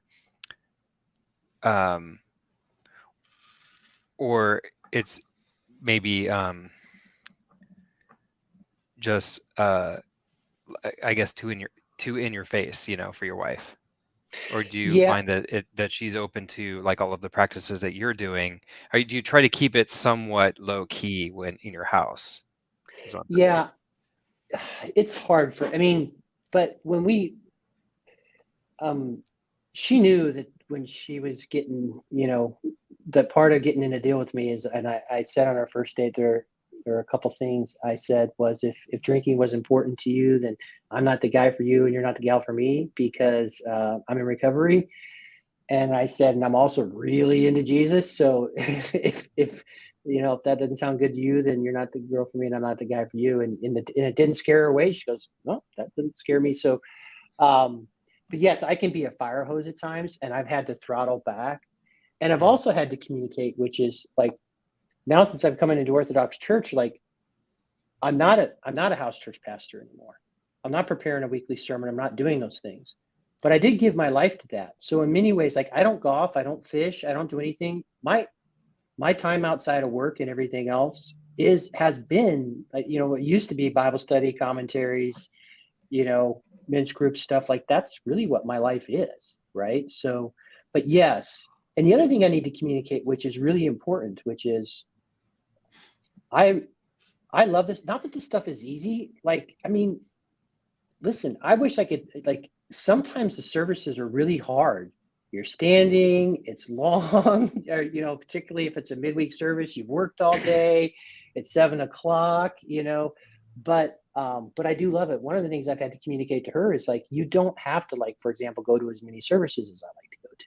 You don't have to, right? It's been, it's good for you, but you don't have to. So you can do as much as you want. I would say about the daily stuff though, and I had to, like, I created a family prayer book and kind of got her input, and we tried to slim it down with just like the Trisagion, like the prayer for the Optina elders, and then we kind of say the Jesus prayer for our kids. We say we say people by name, and that's our prayer time together, and that's a really nice way to do it, because we just say, Lord Jesus Christ, bless and have mercy on, and we say someone's name.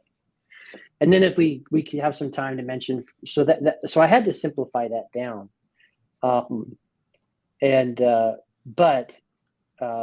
Yes, I've had to hold myself back, but at the same time, I'm just that dude. So I also just have to kind of be me. Mm-hmm. She gets that about me, right? Yeah. Well, you guys. Now, in my personal life, there's never too much, because the fact of the matter is, I do have the time to do the hourly prayers. I do have the time to do every day to take out time for the Jesus prayer. I might say I'm too busy, but I'm not too busy to be on Discord screwing around. I'm not too busy to, do this other stuff. For me personally, and that's kind of my away time, like, it's just on me if I decide not to do that stuff. And my life goes better when I do it, but I'm not a perfect person, and I have cycles through that. Mm-hmm.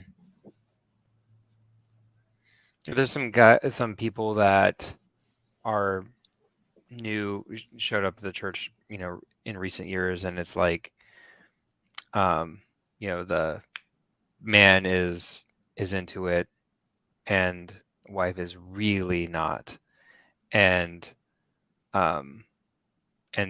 sometimes these guys have to like struggle with, they want to rush in, and do everything, and they want to, but they kind of have to tone it back because it can be very off-putting. You don't want to like, rock the family's boat too much. Well, and because I've heard many stories of, and it goes both ways too, of one spouse joining first and then the other spouse coming. So everyone's on their own journey. Talk to your priest or whatever. Don't ask me about this, right? Mm-hmm. I would just say that I realized very on, like I'm the guy who was ready. I was ready to join 2 weeks in, right? That's just who I am, right? And because I just knew it, and I'm just who I am. But it was very important for me, and I learned this very on, which is to be patient and to wait.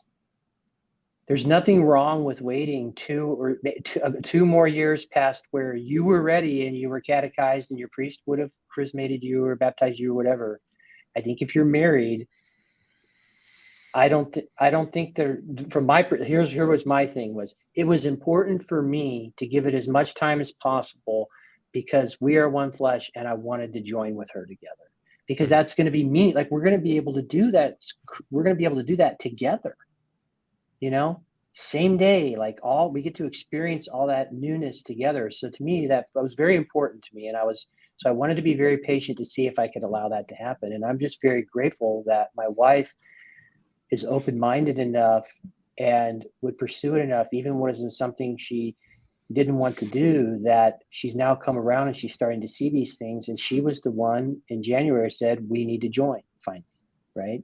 And so I would say that don't be afraid of patience. If you are a married man rushing to getting into, you can still do all the stuff. Like, you have all your personal time, like your personal times, your spiritual times, your time, like you can go at it with gusto, but you don't have to rush into if you don't have to rush into it, you maybe giving your wife some time to catch up could be something you could consider. You have any comments on that, Father Christian? Mm-hmm. No, it's something that we've seen over and over again in this community as well. So I think it's a common experience, and I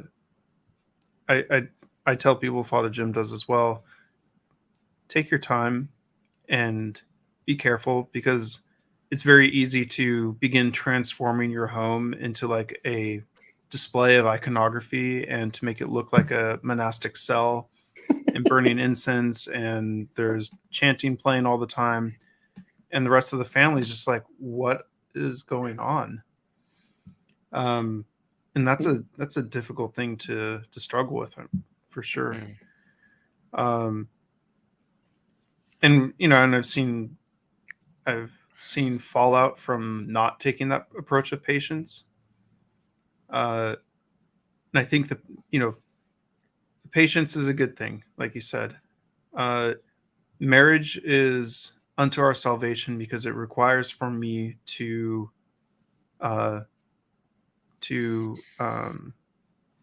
sever my own will. Right? I was at a wedding, and the priest, said to the groom, "Welcome to the graveyard of your ego." All right, the personal desire, what I want, doesn't matter anymore. It can't. It has to be what I'm serving the other, and that needs to be. Of course, we want that to be reciprocated both ways. So it can be an opportunity to practice that humility, to practice that severing of the ego. Like, I know that this is what I ultimately desire, but this is something, like you said, needs to be done jointly. Come to imagine how beautiful it is, and then imagine how much more beautiful it is entering into that experience together as a shared experience. Because entering into it alone, and then the hell that follows with trying to explain to someone a beauty that they don't understand and can't understand. and then that beauty that is so real to you becoming a point of tension and a point of resentment, how unfortunate that would be. And you can no longer enjoy it. It's almost like, imagine having to experience that beauty with like a layer of guilt on it. That, what good is that? But how to, and that's where the individual, these are individual things. How do you bring somebody into it? It's tough. And there is no one way to do that. So we have a number of families that are working through that. And some of them, the kids are now on their own. They've graduated from high school, and they're on their own coming to the services, whether the parents don't, and being prepared to be baptized. But the parents still haven't, because they're still working through that. And maybe that will be the thing that finally allows the parents to come in to together, is that their kids have made that decision, to join on their own. I don't know. So, Tim, were you married when you joined, or were you single? So when we were, Leslie and I were we were dating when we were in the catechism class, Okay. I think. Must have been a fun date. Yeah. There you go, Andrew. want to go on a date? Yeah. I want to say maybe not. Maybe I got chrismated. Maybe we got chrismated and then we did the catechism class. I don't know. I remember going to Leslie's baptism at a pool somewhere. That's right. She was baptized At Sax Day or yes. something. We were involved with a Pentecostal group on campus, and that's when she got baptized. That was while we were dating. And then, wait, you went to that? I remember being there at the pool. Wow. It was like some apartment complex or something. Yeah, that's the apartment complex that Dad lived in when he got transferred to Sacramento. So I've swam in that pool. Yeah, when we were kids, we swam in that pool. Yeah, so she was baptized there, and then I think there was something a little bit backwards in the sense. I think that I got chrismated and then I did catechism. Yeah, a rebel. And then I don't know how that happened, and then I think then Leslie got chrismated and then we got married. I know there was some like our Pentecostal pastor called Leslie and had a conversation with her about you need to just call this off, So which was, he had a fair point. But she got chrismated and then we got married. That was 16 years ago. So you got to experience the full Orthodox marriage with the passing of the rounds and the whole thing. Yeah. Mm-hmm.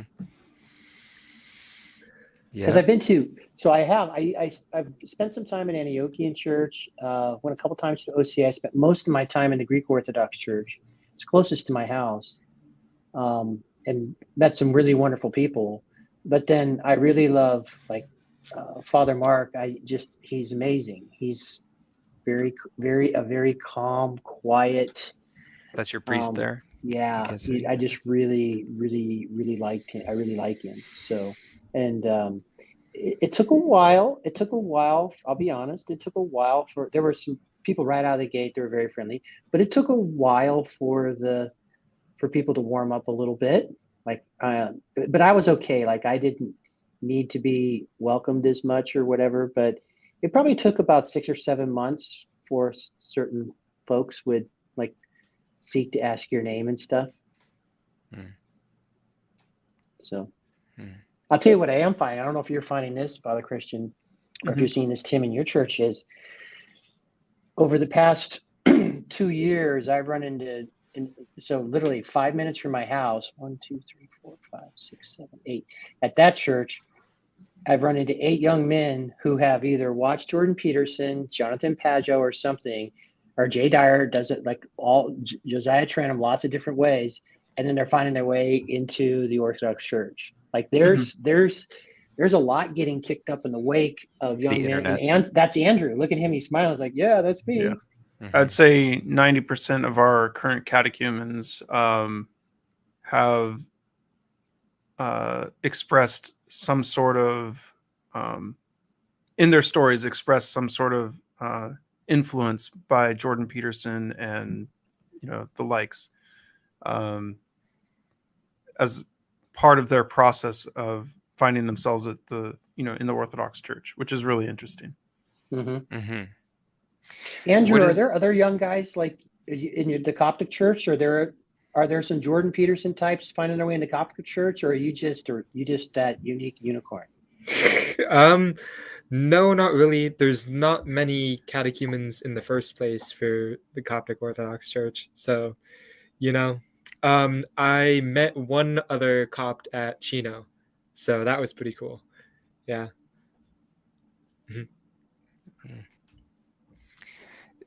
Father, have you what do you think about, so we, the kind of the thing that ties all of us together here is kind of originally is kind of Jordan Peterson. But you don't hear people talk about him too much now. Have you followed Jordan Peterson, and do you have any thoughts about his Yeah. influence? And Yeah, it's pretty interesting. I like listening to his talks. I like his approach to things, and I don't really know when I mention to others about him, I don't really know what to call him, like maybe a modern day, like a contemporary philosopher of sorts, even though he's a psychologist. Um, I think it kind of reminds me of kind of like the C.S. Lewis like fan base of everyone wants to claim Jordan Peterson. Everyone wants to claim C.S. Lewis as their own, right? But when it comes down to it, I can't really define, and he doesn't really define himself, right? He doesn't really define what his religious beliefs are. He keeps it kind of open ended. So I found that very interesting, but I don't find any fault with that necessarily. It's just, I hear from the Orthodox that my Orthodox, circle of people that talk about him, like, yeah, he's becoming Orthodox. I'm like, oh, okay, that I haven't heard him ever say that or express it in any way, but, or, there's rumors, oh, he's going to become Orthodox. Well, glory to God if he did. I don't particularly see that necessarily. I do remember him making a comment that he appreciates orthodoxy. He appreciates the Orthodox approach to theology and religion. But I don't know that he's expressed more than that.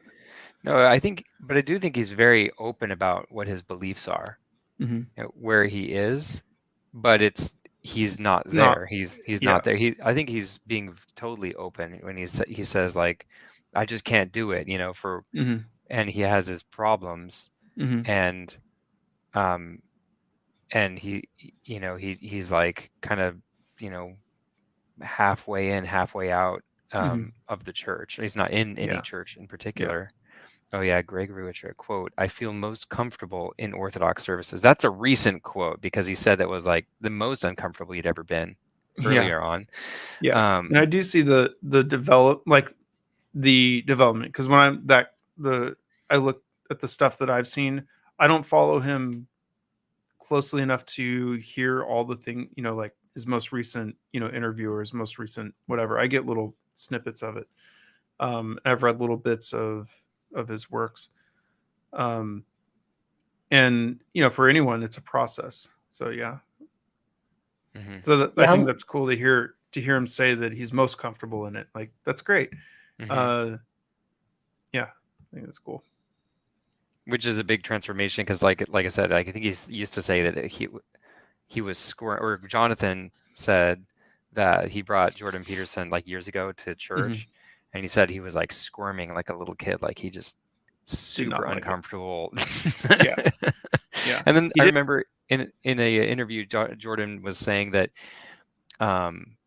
this was after his illness, Mhm. he went to an Orthodox church again with Jonathan, and now and his experience was different. This time he was saying, I wasn't judging everything that I heard.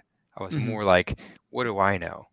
Yeah. So Yeah. that kind of gave me a clue as to what made him uncomfortable originally was Mhm. the things that were being said. He's like, do you guys really believe that? Or, Mhm. having issues with the things that were being said in the services Yeah. that's my read on it.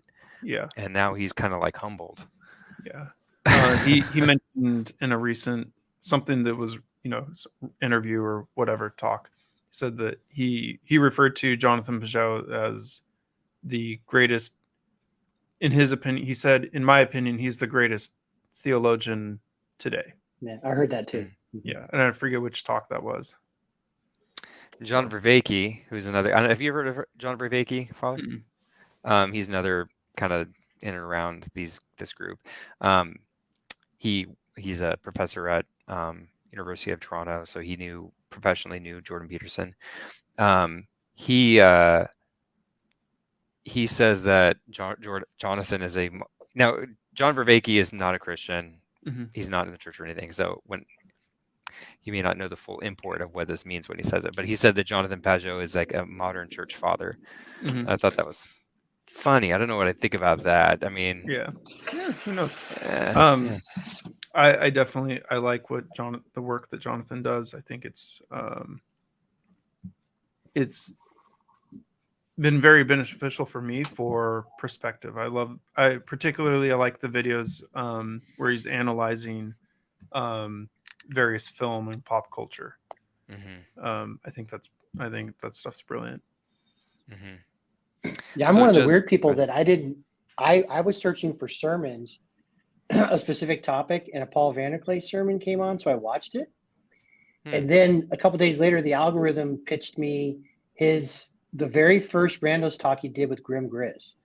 It's like, oh, this is interesting because I saw Grim. I'm like, what's this pastor doing? And then I was like, wow, a vocational pastor would like talk to a guy like Grim, and I was like, wow, there's something cool about this guy. So I found my way to follow a little more Vanderklay, and I found my way here, and I ended up going back. I mean, I've heard of Jordan Peterson, because I guess I wasn't really having a meaning crisis because I'd had other things, you know what I mean? So that really wasn't what I was doing.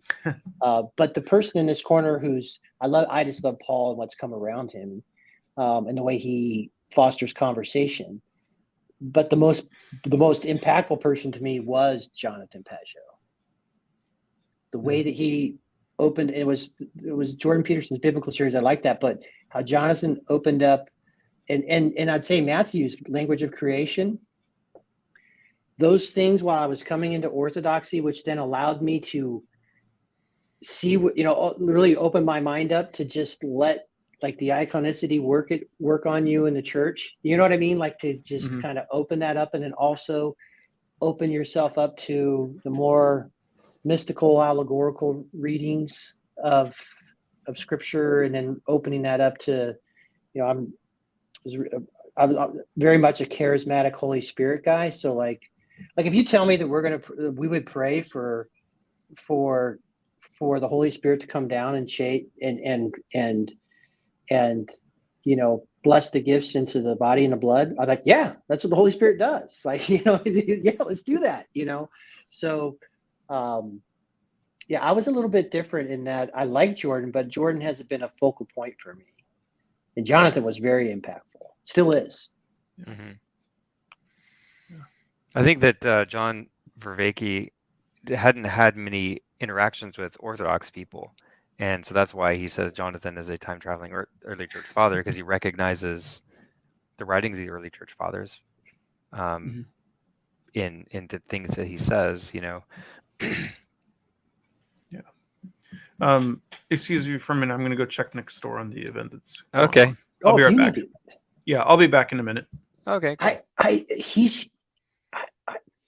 He's hugely important. I would be really interested to see, but in North America, because again, I'm running into these guys, like people, like secular folks, and then maybe guys who had deconstructed or whatever, walked away or coming back.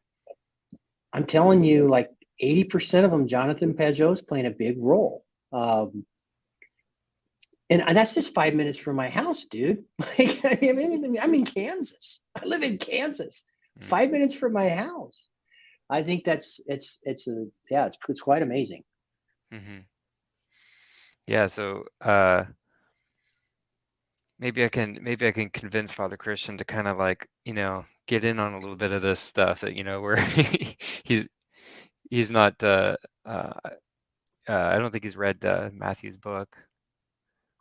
I know he and his wife have been following Jonathan for a while. Oh, okay. But well, because like for Jonathan in the Orthodox world, he used the Orthodox Arts Journal or whatever, because that's where my priest had first heard of it. He didn't know anything about what he was doing on YouTube or whatever. He knew Jonathan Pageau through the Orthodox Arts Journal. I want to ask Father Christian about Father Stephen DeYoung, if he's heard of him or. Yeah, but you know this is obviously, which is, I mean, if you're pastoring a church, like, I mean, the pastoring part of it takes up so much of your time. I know. And Father Christian he's that type of priest. He's in the community. He's out visitations and visitations and all the true, things. Greg. That's very true. That's the style of priest he is, I believe. He's not reading theology as a hobby. Well, I don't know. I should ask him. Are you okay? Yeah, I forgot to put coffee in the coffee machine. Oh, I was wondering what's going on in there. Like, did you take us into the bathroom there, Andrew? Like, what's going on? See, Tim, I'm the sort of guy, I'm not smart enough. Like, I had to read it twice. The first time I read through, I was just like, okay, but I'm an intuitor, so I kind of was like, okay, let me just get through this. I had to go through a second time before I finally kind of was like, so I finally got it. It wasn't referring to language of creation. Yeah, the first time I read through that, I was swimming a little bit. I have to be honest. It really works well for me. I'm an engineer, a very linear type thinker, and it was that computer programmer in him spoke to that engineer in you. Oh yeah. For sure. And it was like, I mean, I wouldn't say that I retained everything, or could apply what he was saying. I was able to follow it. A lot of books I read, it's very hard for me to follow it, but that one was like, oh, I know what he's getting at, but the difficulty is then like, okay, in my life, how do I apply this? Where is this? You're saying this is a pattern. Okay, now I'm going to try to see the patterns, and that's that, like trying to make it fine ground, actually, plant roots in me is like, that's where the difficulty is. It's like, it's like he's saying, oh, there's reality is you've got the axis, was it the axis of space and the axis of time, and ancient people saw things this way, and he draws a picture. I'm like, did they I don't really know.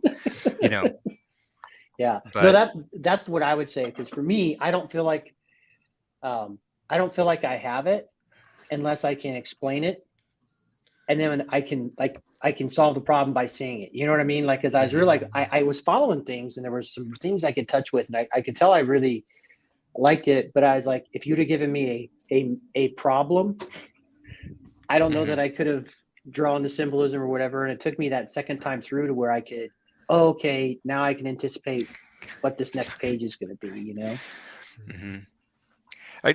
Have you guys kept up with his conspiracy theory flowcharts?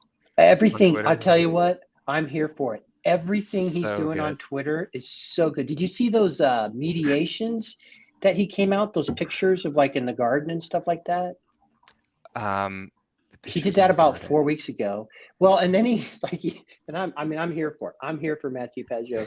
then he made the comment that, like, yeah, people support my brother and think that somehow he's supporting me. He's like, that's not how that works. And did you see some of those comments? I didn't see that. And what do you take from that? You're saying that Jonathan might not subscribe to. Well, no. Well, he did come out and say that someone said, "Hey, it's so great to see you," or whatever. He's like, "Yeah, I have things to say," and he says, and it seems like his brother was getting credit for his life's work. He said that on Twitter. Oh, he's. Which is all. I mean, I'm here for it because I like Matthew, but like he was so uncomfortable when he was talking to Jordan Peterson. That really wasn't his element, you know. But then when he talked to Dan Shervin, and I think he had another one. Remember when did you see the videos where he was in his stocking cap out in the cold? Yeah. And then he was just able to riff. Oh my Yeah. gosh, that stuff was so good. Yeah. He'd been in his yurt baking bread, and he came out with all like he comes out of the yurt and kind of the wilderness and comes out with these sparks of wisdom. It's amazing. I'm gonna bring up when Father Christian comes back. I'm gonna bring up one of his controlled opposition. Which one should I show him? Because I'm sure he hasn't seen these. Ooh. Controlled Okay, opposition, reversal, or algorithm. Let me see. There's so much. There's been so much good stuff lately he's been doing. And so Jess Purviance, who did the Job stuff, he's been kind of, and Matthew's been responding a little bit because he's talking about Joseph right now. Yeah. But then Jess has been talking to him about Job. You should check out Jess's channel. I'll send you a link. Like, I think you'd really like it. But he went through Jess has been ruminating on Job for years now. And he did his whole series with Sherry where we went through the book of Job. So good. Oh, man, how did I miss this? So Gregory, good. do you have a recommendation? I like the name killing one. Can you give me a hint how to find that? The name killing one. Hi, folks. Charlie Campbell. Hey, Charlie. Yeah, I'll have to find Jess. Can you send me like a? Oh yeah, I'll send you a link. Go on the Discord or something. I should share the Discord. Now that I think about it, join the Discord. Have you guys followed the Greek Bible study? Yes, I know sir. Andrew has. Mm-hmm. How about you, Lance? I think I saw you on there. Yeah, no, absolutely. I'm here for it. My wife and I, Mondays is a little bit not as easy for me to jump on or whatever. Oh, is this it? It says it's with snakes. I don't know. That's where he's talking about kayfabe. Yeah. Oh man, I think I want to show him a flow chart because it's so like what is this? The Matrix? Is it? What is? It seems it's so kind of creepy. Here we go. This one's a simple one. I'll show Father Christian this one. Yeah. So Dr. Servin, very knowledgeable guy. I was so excited when he agreed to do the Bible study with me. I was just like, we need to do the Greek Bible study, but I can't do it. So I actually called a couple of people asking around to see if I could find somebody who would do it with me. Well, and he has this one thing where he said, and he said this in his thing, he had this tweet on May 11th. I was able to understand more about the Bible and reality in general from making sourdough bread than from reading any book. I'm being 100% serious. Oh, yeah. Oh, and then he has this one on May 10th. He's talking about the cherub as a full fractal mirror. He's got this interesting. Do you guys make bread at your church for the Eucharist? The bread is normally supplied. There's a couple of people that do it. There's numerous families that contribute the bread, the artos. And it's something that I've wanted to kind of get into doing as well. But you kind of have to get trained by somebody. So you have to, have to make the effort to like contact somebody and get invited to come over to their house and learn how to do it. Mm-hmm. But I think ones Greg we're talking about. Greg, were you talking about the ones on May 6th, those mediation pictures he did? Oh, yes, Charlie, you're stuck in a room with the Orthodox. God bless you. Lord have mercy. Here you go. Yeah, these things are. He has 5 of these. I didn't get this one. Well, you got to ruminate on some stuff with him. Yeah. Yes, the Yeah. mediations. That's what Are he's we- what you're showing right now. So mediation 1 of 5. Oh my gosh. Father Christian's just being dropped into this. Oh Are we yeah, looking hey, at welcome. memes? So this is have you heard of Mathieu Pajot? Mm-mm. Oh He's no, a- you did mention. Yeah, it's You Jonathan's mentioned- brother, Mhm. and he wrote this book. It's called The Language of Creation, and I just shared into. Can you let's see? Is that showing up for you guys? Yep. Yes. Okay, there it is. The Language of Creation, Mhm. Cosmic Symbolism in Genesis, and Mathieu, he's a background in computer programming, and so he comes at it from that perspective, but also he's studied a lot of I think rabbinical commentary on the Old Testament, Mhm. and so he has this interesting perspective, and I don't know if this one is going to be a good one to introduce you to first, but I think the conspiracy these are better to start out. But he's been on Twitter lately posting things like this: conspiracy avoidance algorithm. Is it part of our conspiracy? No. Expose it as a criminal conspiracy. If yes, then we ask, is it being discussed publicly? If the answer is no, then we say conspiracies don't exist. Yep. If yes, is there public proof of conspiracy? If yes, then, well, it's not a conspiracy since it's public. And then there's no reason to discuss this. In which case, come back to this stage. If there's not public proof of the conspiracy, then it's just a crazy conspiracy theory, and there's no reason to discuss this. Yeah. That's funny. Oh. Oops. Oh. Hang on a second, guys. Yeah, it's Yeah. always funny when his kids come in and whatnot. Yeah. Sorry, hang on a second, guys. Yeah. no no worries, problem. no worries, man. What was the What was the name of that book? The language Of Sorry, guys. creation. Yep. language of creation. What do you think about that, Ron? Well, one of my professors at Are you the muted? seminary. Oh, hold on. No, How about now? you're not I muted. don't I can hear hear you. Okay. Did I mute my own? Yeah, mute my own Tim, audio? you're done for. Andrew's talking and I don't hear him. Uh-oh, I think I'm the problem. We can hear you. Well, he can't hear you. Yeah, he Yep. can hear you. Testing. Oh shoot. Hold on. Yep. Can you guys nod if you can hear me? Yes. Oh, Now you nod if you can hear us. oh shoot. Wait, can you hold your thing up again? We can't hear you. Okay. All right, I'm gonna try to figure out what's going on here. Hmm. Carry on. Yep. Yeah.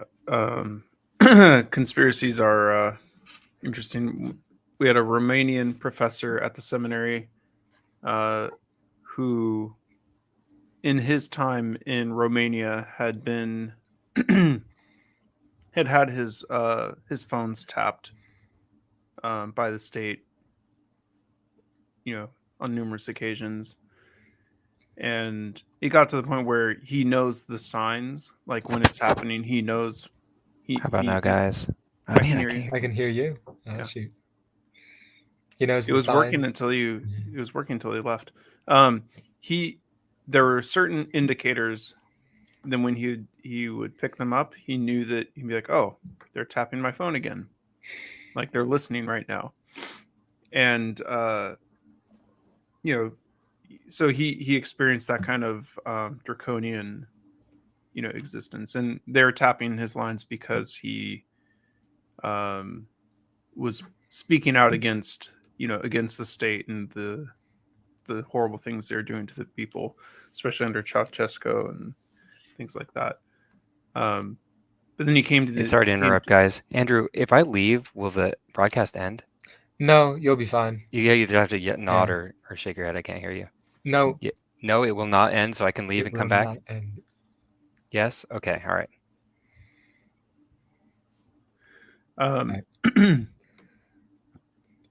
Yeah, so when he came to the States, to the United States, he was he speak on things that obviously the state wouldn't want you to be talking about, like the idea of being surveilled and these different conspiracy theories, right?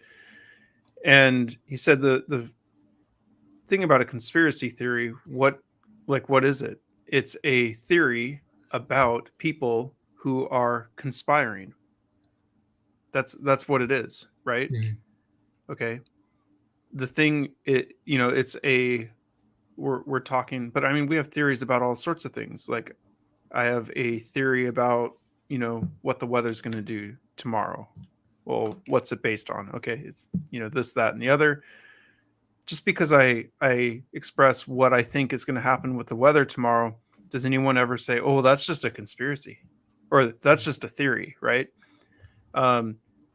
The term conspiracy theory was, and this is what he expressed to us, it was created and painted in such a way in order to discredit the various theories that people had about the authoritarian dictatorships and the people in power. So, what he told us was, in the end, when the state began to crumble and things were uncovered and they began to find out just how bad it really was under the communists, it was revealed that 9 times out of 10, the so-called conspiracy theories were true. He said he couldn't think of any substantial, substantial theory that was not true, that was disproven. Be like, oh, yep, see, they were wrong. It was just a conspiracy theory. No, it was all true.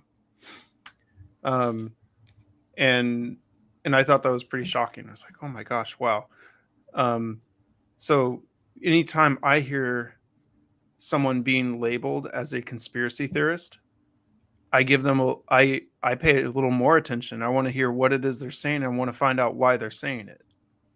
I want to know, okay, why are they being, because the real question is not what are they talking about, but why are they being labeled?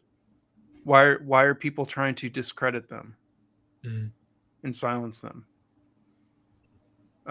So that was, and I think that was like the beginning of my red pilling, like, oh, what's behind the veil, like what's behind the curtains. Why is it that people don't want me thinking about certain things? You start to ask those questions, and then things begin to be revealed. So Yeah.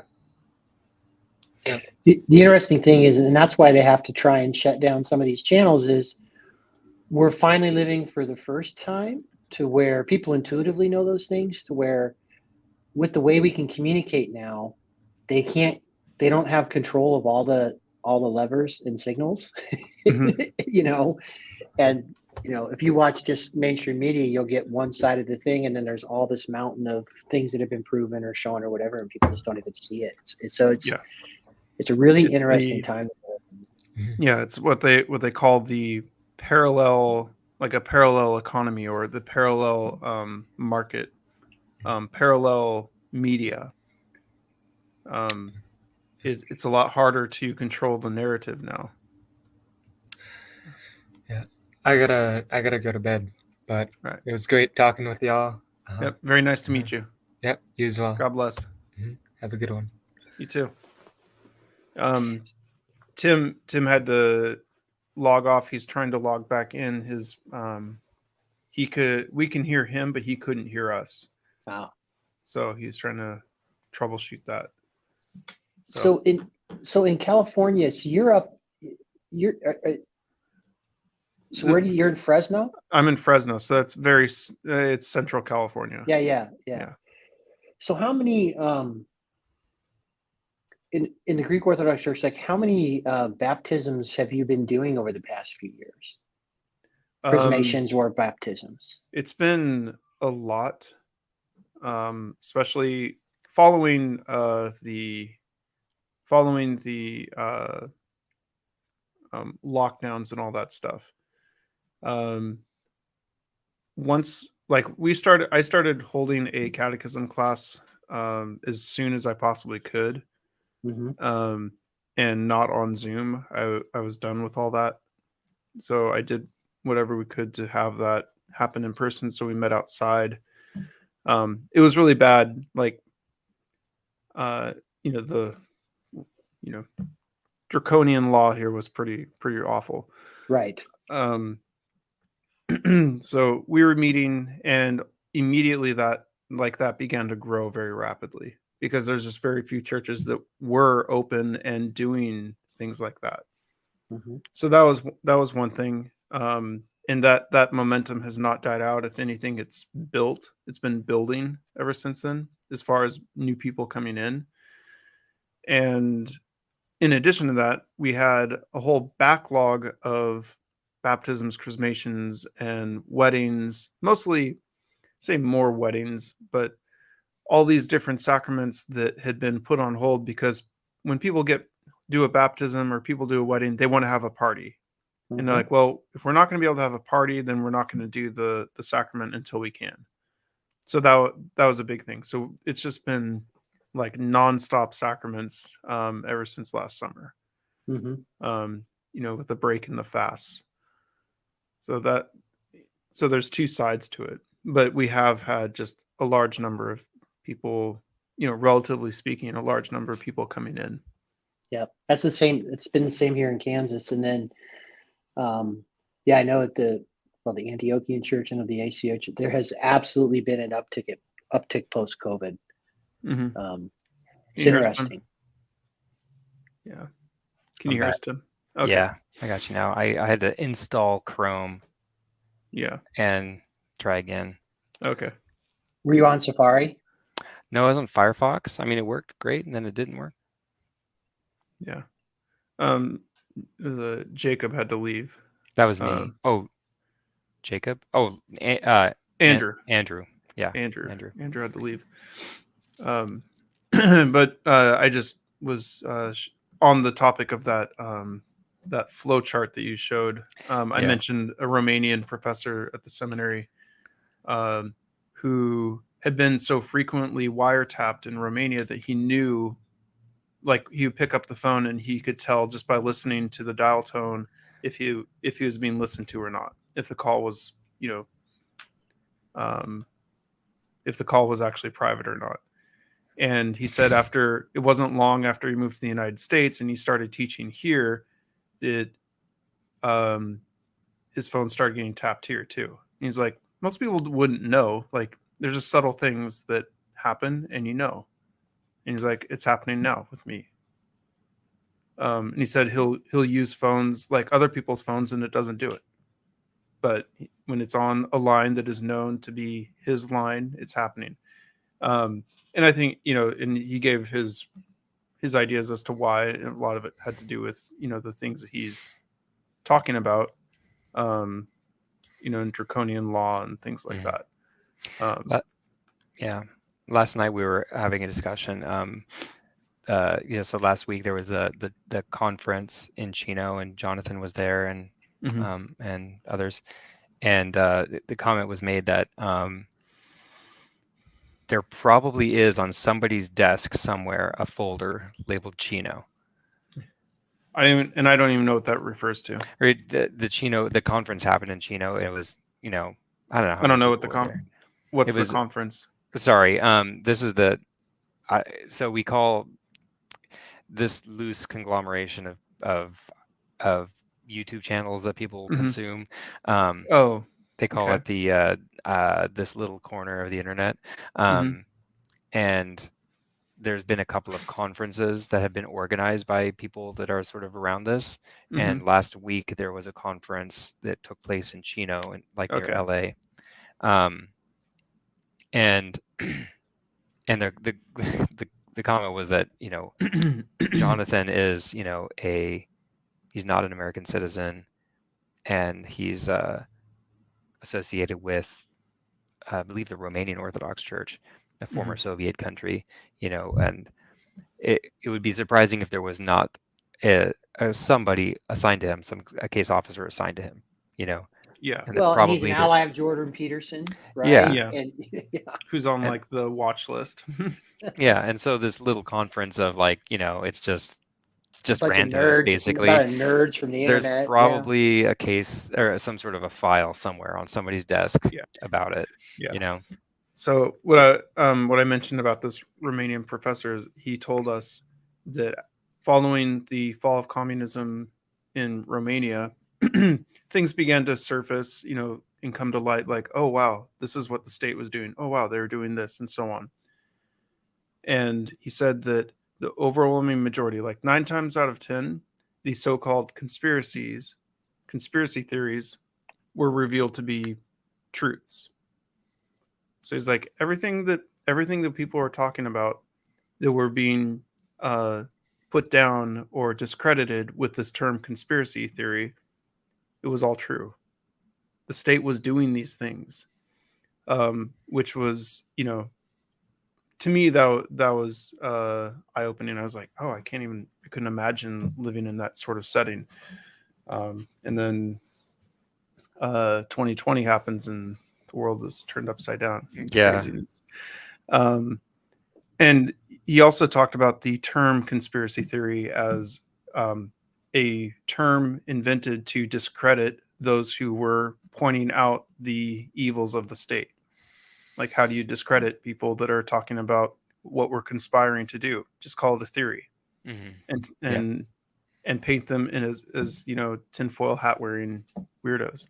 So, well, I mean, conspiracy is just people working together, conspiring. Yeah, I mean, yeah, it's not a bad thing to work together. It's not nothing to, and we're doing it all the time. So, hey, Chad's back. Join in, Chad. Come on, Chad. Yeah. I mean, it's just, yeah, exactly. I mean, that was Matthew's point, right? He was label it as a conspiracy theory, conspiracy avoidance algorithm. He called it. Yeah. He's got a bunch of these on his Twitter, and they're hilarious. Yeah, I was thinking for Father Christian that to try and get him to like look at some Matthew Pajot stuff is like trying to jump in a car at 60 miles an hour. Like, I think he probably should, if he's interested, like he should watch a couple of maybe that first Pajot video where they introduced language creation, and maybe watch him talk a little bit. There's only a couple of videos out there with him. Yeah. Did you see the one he did with Daniel? I think his name was Daniel Shervin. Find one of the ones where he was in his stocking hat, where he was talking about. I did see that one. Is his name Daniel?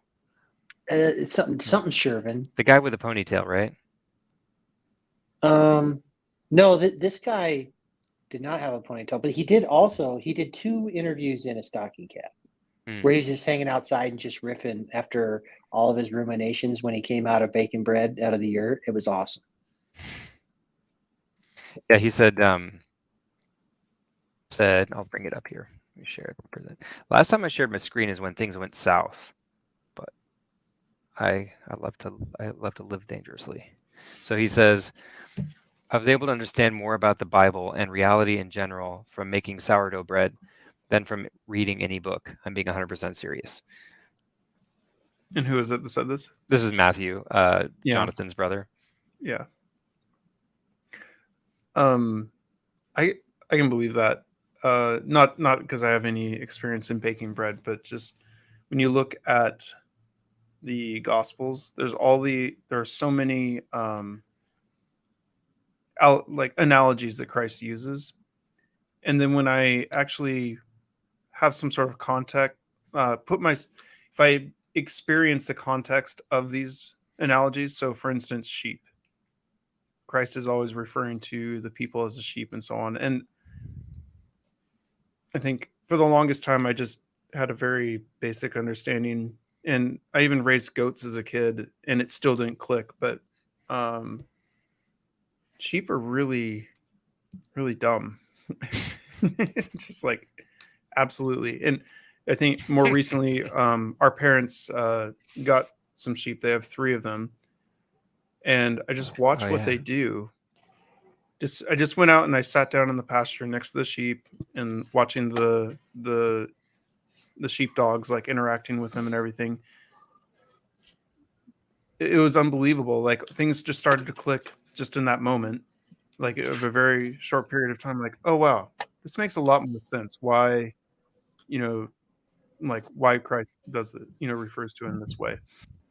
So with an analogy like that, I learned more about what was it, spirituality, hmm whatever, by baking bread. Um,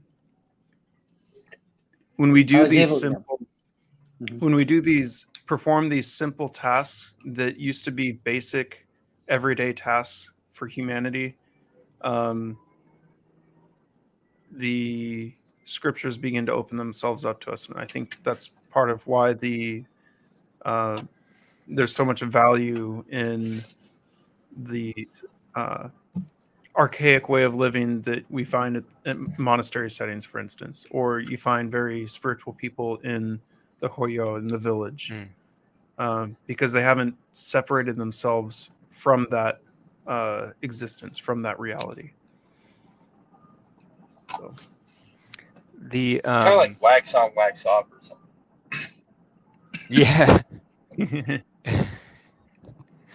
Wax on, wax off.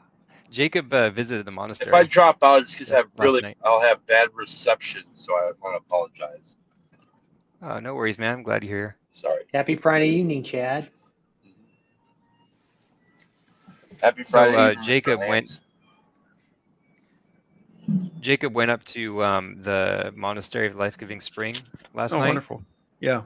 On his way up through here, and he said he talked to Sister Salwini. He said, which Solowani. oh, okay, that makes more sense. Okay, yeah, she's the one that operates the gate, right? Yeah. He's like, and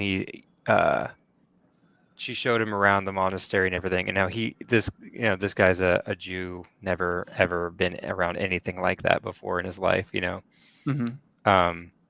But he started trying to have a theological discussion about the Trinity. And With a sister? Oh, yeah. gosh. She didn't really know what he was talking about. Yeah. Mm-hmm. Yeah, but She was damn probably other very dynamics, nice. I tell you.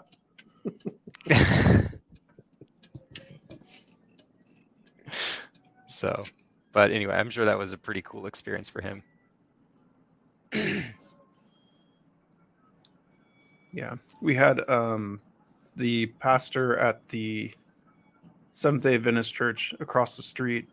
The assistant pastor for a period of time his name was Octavian, and he was actually raised Romanian Orthodox and then became Seventh-day Adventist at some point, and then came to the United States and then became a pastor and ended up at the church right across the street from St. George here.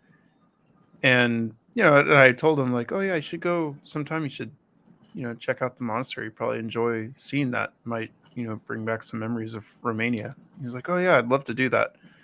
Well, he like some time had passed, probably a couple of years, and one of our parishioners, who's like extremely pious Romanian Orthodox man, met Octavian, because Octavian would come and join us for services occasionally, just because I think it was familiar to him. I think somewhere some part of him enjoyed it. So this gentleman met Octavian and was like, oh, you haven't been to the monastery? Oh, let's go. We have to. And he's conversing in Romanian, and he's like, He's like, "Oh, are you new here?" He's like, "No, I've been here a long time." He's like, "Well, why haven't I seen you?" He's like, "Oh, I've been around." They go through this entire interaction. They exchange numbers. They arrange a day to go up to the monastery. And the whole time, this elderly gentleman doesn't ever realize that he's not Orthodox and that he's Seventh-day Adventist. They go to the monastery, and he's showing them around.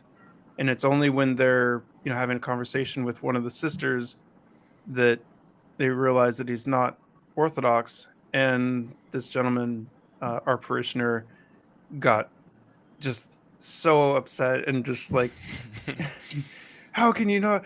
Oh, how could you deny your faith? Oh, you're going to go burn and so on. And then he had this very uncomfortable, awkward drive all the way back down to Fresno in the car with him. And Romanians are quite blunt, so yeah, that was unfortunate. That was unfortunately Octavian's first experience at the monastery. Yeah, Why are we like? but he was a good sport about it. Do you have something on your mind, Chad? Yeah, I was wondering why are we like that? Like the Romanian gentleman. I'm not like that. Which no, one? I mean, yeah, like where we're like. I'm a passive aggressive West Coast guy. Oh, I know you guys. I almost prefer the forward. Chad grew up in California too. Yeah. Well, I haven't yet grown up, so. But no, just like why do we do this? Many of us take this kind of stance where we do this thing that did you say that was the Romanian guy that did that? That was like, what?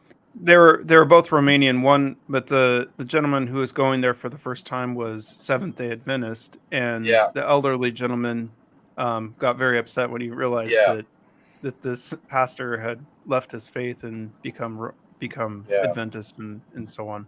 But isn't that interesting how like they have this really wonderful time, and then once this little, I guess it's not a little thing to him, but once this thing is revealed, it's like, I don't know, it's that's so the deal breaker.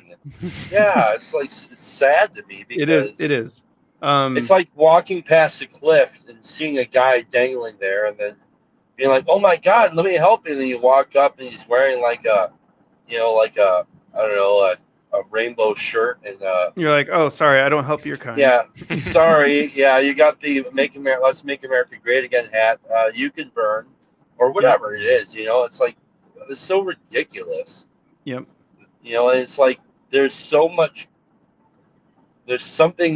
I think there's really something on the horizon that's far more seductive and deceitful on all of our horizons. That I think it's probably, maybe it's getting better. I don't know, but we should probably find a way to pull our collective heads out of our ass because part of my language, by the way. Oh, you're fine. I know you're used to it. I'll have to ask Jacob if that's allowed on his channel. Oh, that guy. Jesus. Anyways, yeah, it's interesting to me that we're like that sometimes. Yeah, and that's why I tell anyone who is new to Orthodoxy, they come in and they got like this, it's like the honeymoon phase, and they're so excited about it. It's like, oh, this is the best thing ever, and I always make sure to remind them that, hey, sure, it's the fullness of the faith. I agree with that. It is beautiful. It's all these things, but it's still there's still a human element, and I'm still human, and I'm broken, and so is everyone else who comes into this church, and that's what makes it beautiful, because we acknowledge that this is a hospital, right? It's Christ didn't come here to save the those that were already perfect. Like, he came to save those who were broken. So here we are. Welcome to our hospital. We all got problems. So right. I've been thinking about this thing lately about when Jesus says, "Let your yeses be yes and your noes be noes," and then also James uses that, and I've been thinking that about that in light of the things that we confess, that we like our creeds or our confessions, these things. And to me, this understanding that I have, because I'm also very novice, the idea of Oh no. It's the Chad robot. Oh, he's back. Usually I see him. Audio we get cut this out. in the afternoons when he's driving home, because he hits on his way home. He hits these dead spots. Mm. Hey, sorry, Chad. Lance, I gotta go put my kids in the bath. Can you keep this going?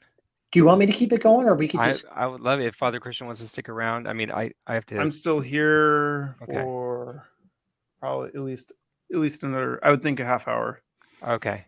If you'd like me to, Yeah. I'd be happy to. And then Yeah. you can end it, or do you have the control to end it when it's not over? When Yeah. you guys are done? Okay. Because it'll take me a half hour to get the kids in bed, so I'll check in to see if you guys are still having a discussion. Feel free to keep going as long as you want, Lance, and maybe later on I can join back in. But take me at least 30 minutes. So carry on, guys. Good night. All right. Thanks, Father. Tim. If I don't Yeah, talk of to you again course. tonight, thank you so much. Yeah. And hey, it'd be awesome if you do this again. I think this was pretty cool. Yeah, I And- don't know. Fridays can be a little tricky just with driving back and forth to Bakersfield. We can do it in a but- much more informal way if you want. Like Yeah. we could just anytime, we could just do it.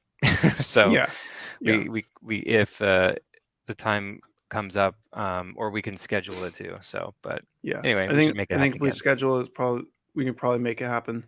Okay. We'll figure it out. Cool. Sounds good. Thanks for joining, Chad. Hopefully Yep. your internet works now. Yep.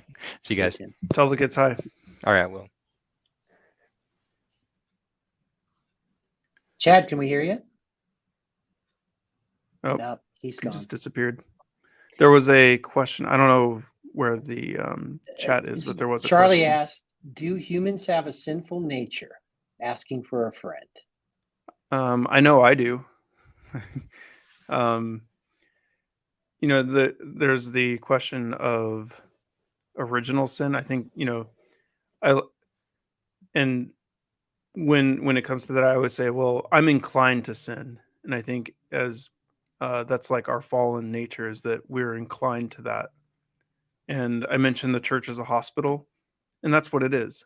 It is this place where we are able to enter into communion, into community, into fellowship with other people who acknowledge that their brokenness and are seeking healing.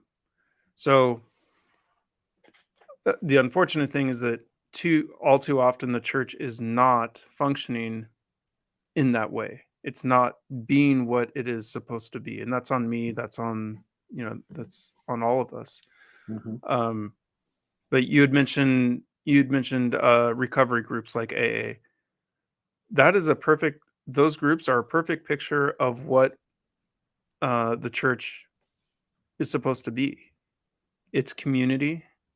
It's a place where people can confess and say, "Hi, this is me. This is what I'm struggling with." Why do we do that? Because we're broken and we need healing.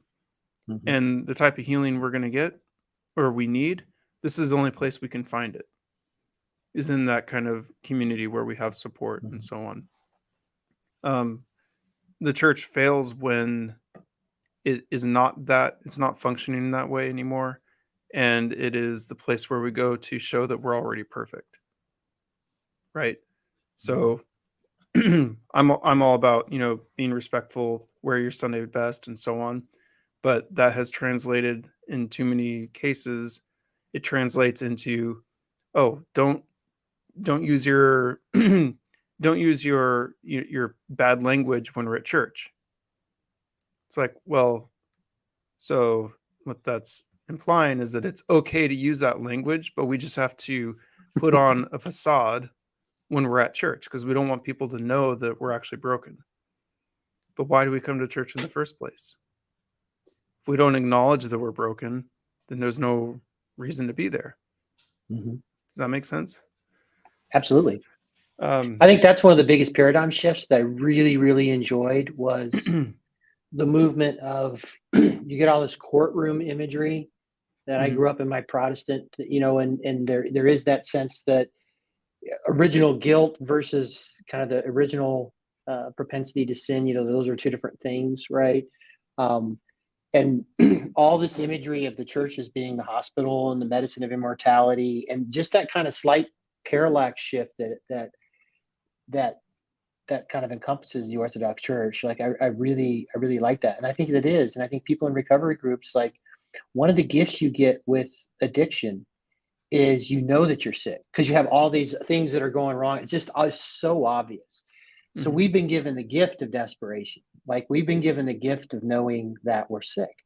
And we have to go get that versus some of these other things that we have going on, whether it be dishonesty or resentments that are kind of, turning toxic in your life, or all those different things that can take us over. We don't realize that those are also illnesses and sicknesses, right? Yeah. So, yeah, knowing is like, I was going to say half the battle, but I think it's even more just acknowledging and being able to be honest. Yeah. And then the big step is then to actually start putting actions in place to actually try and remove that resentment, to try and actually go and be reconciled, like to do those things like because you have, I always say this, like it's very easy, like to sit on your couch and pray for God to give you a job. It might be a little better to go fill out some applications while you're praying. Right. Exactly. Tim, the Marylander asked, how do we keep community with those that don't believe? Interesting. Yeah. When I initially became Orthodox, I'd mentioned that process was kind of, it wasn't like I found the church and shut it off, like right there, went cold turkey, never going back to the Protestant church. I continued to go for quite some time, but it, like I said, it started to become uncomfortable. I continued to go to my young adult Bible study that I was going to, like the college group Bible study at the Protestant church. I continued to do that for years. I mean, all the way up until the point I left for seminary, I was going. And then when I came back on for, Christmas break and spring break and so on, I would go and I'd meet up with those guys and do the study. And it was informative for me because I was able to see the contrast between what the theology that I had before and what was being revealed to me now in the present. And that was really good. And I keep in touch with a lot of my friends from that background. It's harder now, not because we have like differences in views or theology or anything like that, but it's just a matter of being a parish priest. They say that you can only really have meaningful relationships with 50 people. And that's like a psychological thing. They'll say, psychologists will say, if you try to have meaningful relationships with more than 50 people, it starts to fall apart. And this parish, it's like on the books, 400 families. And in the last year, about a year and a half ago, we got handed over another community to pastor and care for, which is the parish in Bakersfield, California. So every other week I drive down to Bakersfield, and Father Jim is doing the same. So we're switching. So we only see each other as we pass each other on Highway 99. So now we have two communities that we're trying to maintain community with. So the fact that I don't have a continued relationship with the majority of that circle of friends that I had isn't the result of like, oh, well, they believe that, heretics, I don't talk to them. No, I still keep in touch with them, but it's the energy it requires. I have a hard time justifying that when I have people that are entrusted to me that I'm responsible for. So how do we maintain that community or maintain relationship with someone outside of Orthodoxy? I think really just you want the example. You look at Christ in the Gospels. He looked at everyone and looked upon everyone with love. He looked at people and saw their humanity. And most of the time, he looks at people and he weeps. Right? He looks at people and he has compassion. He's moved to compassion, which is like this, almost like this co-suffering. He sees the suffering that they're going through, and he begins to suffer. He's like, I know what they're going through because I'm human too. So we focus on our commonality, the things that we share in common, which is being created in the image and likeness of God. And that's the basis of our relationship, of our, connection with others, regardless of what they believe. Because if we see that, then I can look upon someone who is atheist and look at them with love. I mean, like, if only they knew, and be like, what positive experience is going to result in them? What type of experience is going to result in them maybe being, drawing closer to God?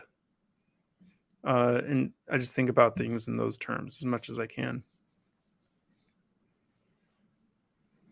Absolutely. Let's see. Oh, Tim gave a big heart, or Chad gave a big heart to Tim. All right.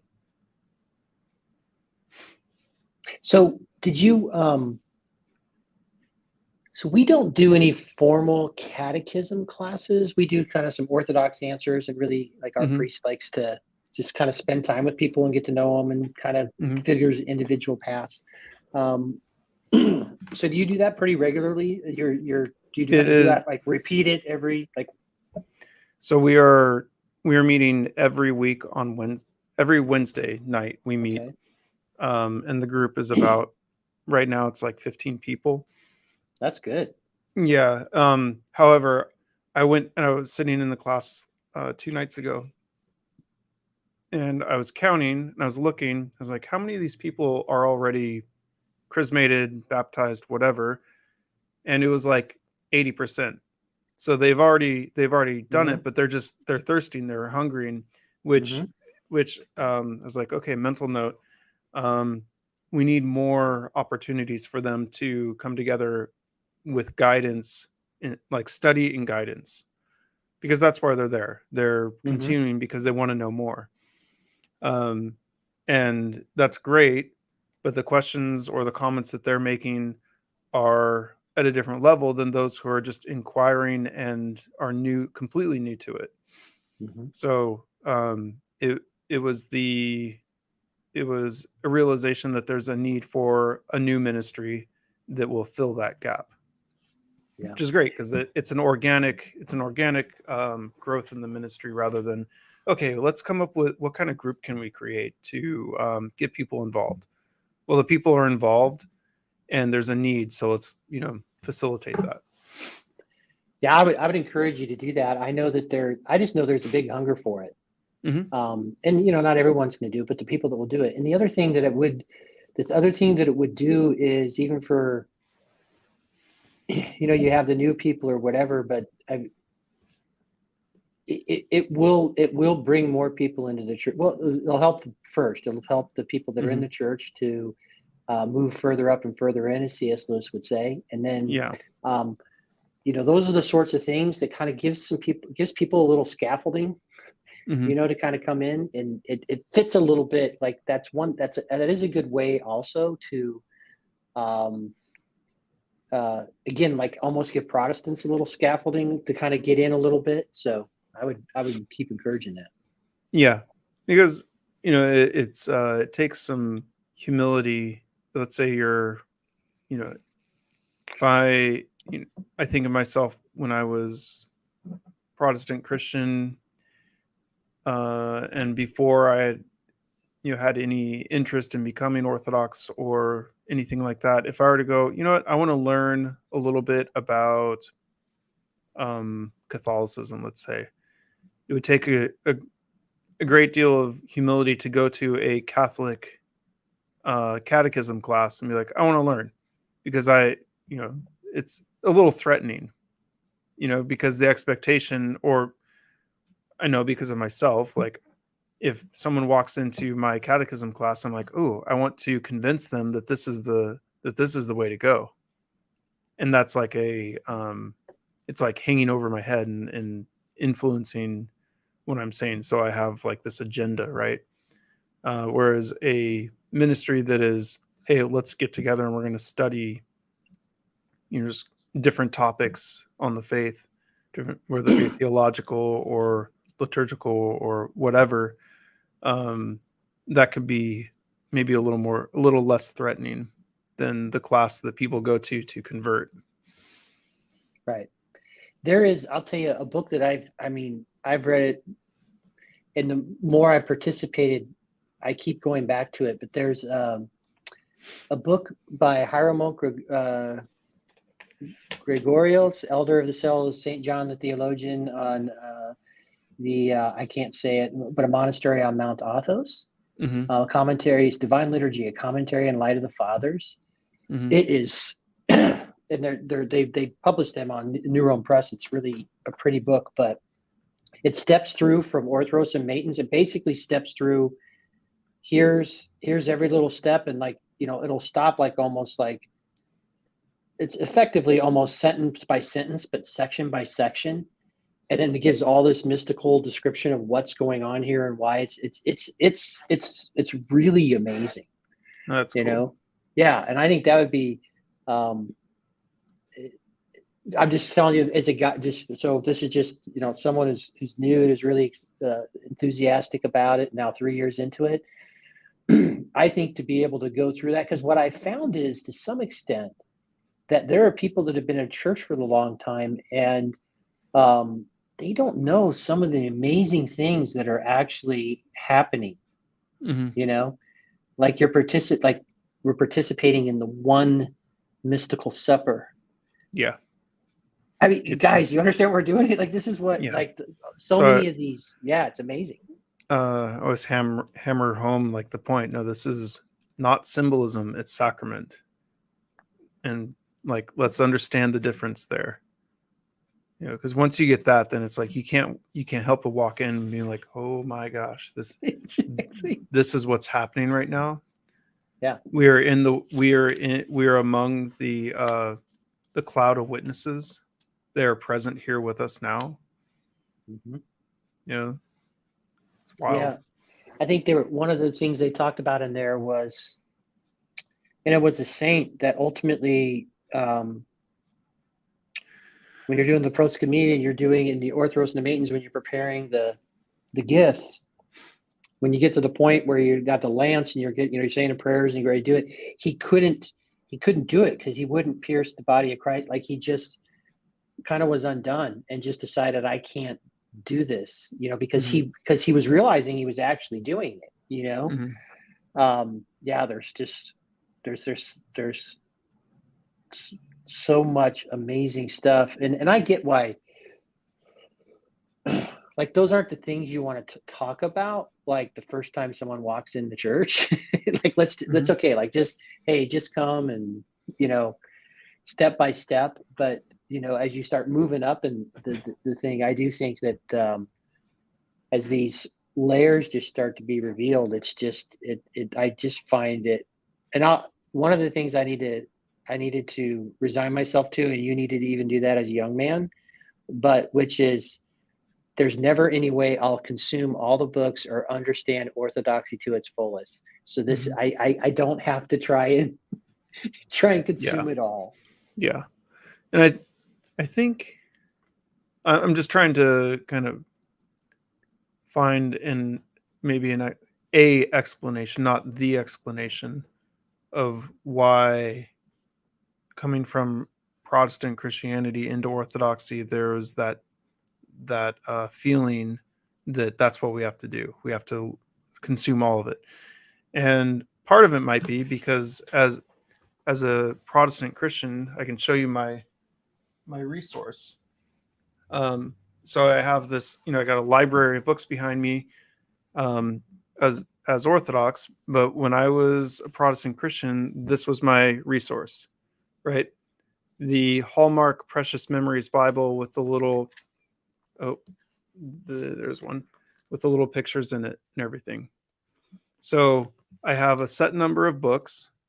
It fits in one condensed book, and it's totally practical to and doable to consume this, right? It's something that can be done. I can read through this whole thing, and well, not me, I'm horrible at memorization, but for the average person can memorize large portions of it. So then you come in and I come in having that as my background. It's like, okay, so you're saying there's more than the Bible? Okay, feed it to me. All right, okay, did that. All right, what's next? Okay, I need that. What's the next thing? So on and so forth.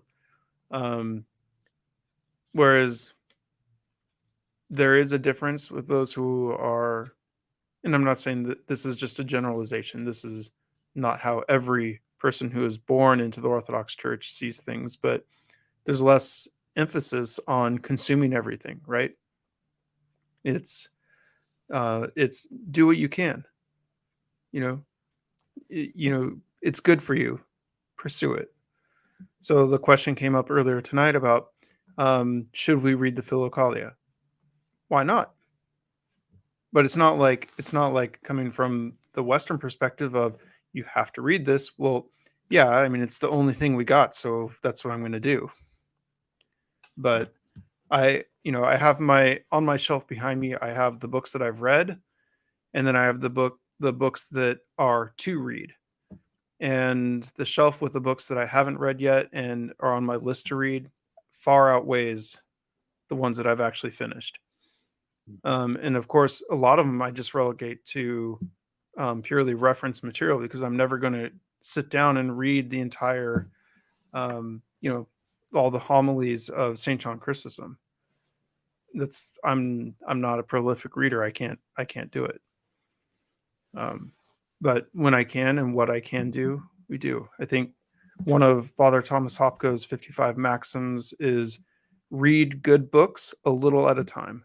Mm-hmm. And I'm like, okay, Father Thomas of blessed memory said it, then I feel good because that's all I can do, because I can't, it takes me forever to get through things. Mm-hmm. Yeah, one of the things I decided that was good for me is I had the realization, and I read a decent amount, but this past year and a half, I just decided, because I loved it so much, I just decided I was going to focus on the Divine Liturgy, right? Mm-hmm. So I was consuming things around that, right? So, and for anything for the life of the world, right? Which really you've got there to this book I talked about here, and that meant also just reading, understanding, and rereading the Divine Liturgy a lot too, and then obviously mm-hmm. going to a bunch of Divine Liturgies, right? Going every week, but then going to the midweek. So I decided that I really wanted to maybe go. I'm good at skimming along. I wanted to just try and go deep in one thing, mm-hmm. so to speak. And of course, I read other things, and I try to follow lectionary and those sorts of things. But that was helpful for me because I was opened up to 1,500 years of things that I was not exposed to before. Mm-hmm. And I was so excited. But then I was like, oh, Lance, come on, you idiot. You're 53 years old. There's no way you're going to read all this stuff. Stop. Yeah. Yeah. You mentioned the liturgy. I don't know who's still I don't know who is on this group and so on, but I know this is a book that I wish I had come across earlier in my exploration of Orthodoxy. It's not really, I mean, it's a booklet. I don't know if you guys can see that. The Bible and the Liturgy. Okay. And I think in order to purchase it, there's no ISBN or anything like that. You have to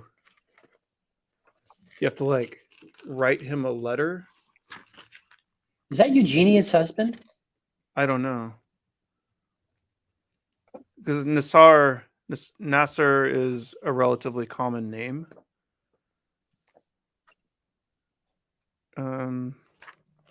Anyway, so we got a number of copies in our bookstore here at the parish, Mhm. and I think Father Jim had to. Oh yeah, here it is of the Antiochian. I got it. Okay, there's Yeah. a PDF copy I'm looking at right now. There you go. So this is a good book, because what it is it's line by line the Divine Liturgy with the scriptural reference that each line is referring to. Perfect. So That's awesome. yeah, because I get the comment a lot.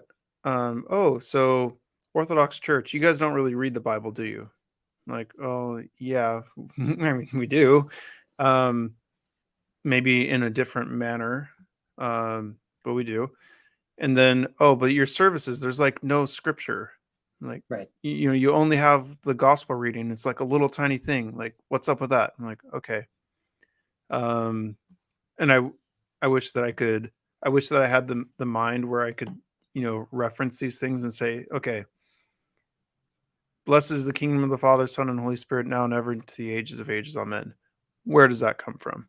And then go through and reference it all. Well, all the reference work is done here. Right. So that it's pretty amazing. Yep. I'll actually share that in his Greek Bible study Discord. And so that's one of the things when because I had spent, 35 years just in the Bible, studying the Bible, in the Bible. So when I said that the one I realized is home, and the other thing is I realized, oh, my Father's house is a house of prayer. But then there were all these, what I realized was I said, like, I could tell that it was biblical. Mm-hmm. And what I meant with that was I could tell, I'm like, oh, wait a minute, this is from this and this is from this. Like I had this sense as I was going through, that's what I meant. Like, so I was like, oh, this, because this stuff isn't made up. That's in the liturgy, right? Yeah. Yeah. So, well, hey, I know it sounds like you were top of the hour, and he said he wanted to keep us open. Then we'll let you go. I really appreciate you spending time with us in this little corner, Father Christian. Yeah, it's been great to meet everyone, and hope we can do it again soon. You bet. All right. Well, God bless and have a good evening. Yep. God bless. Great to see everyone, and see you again.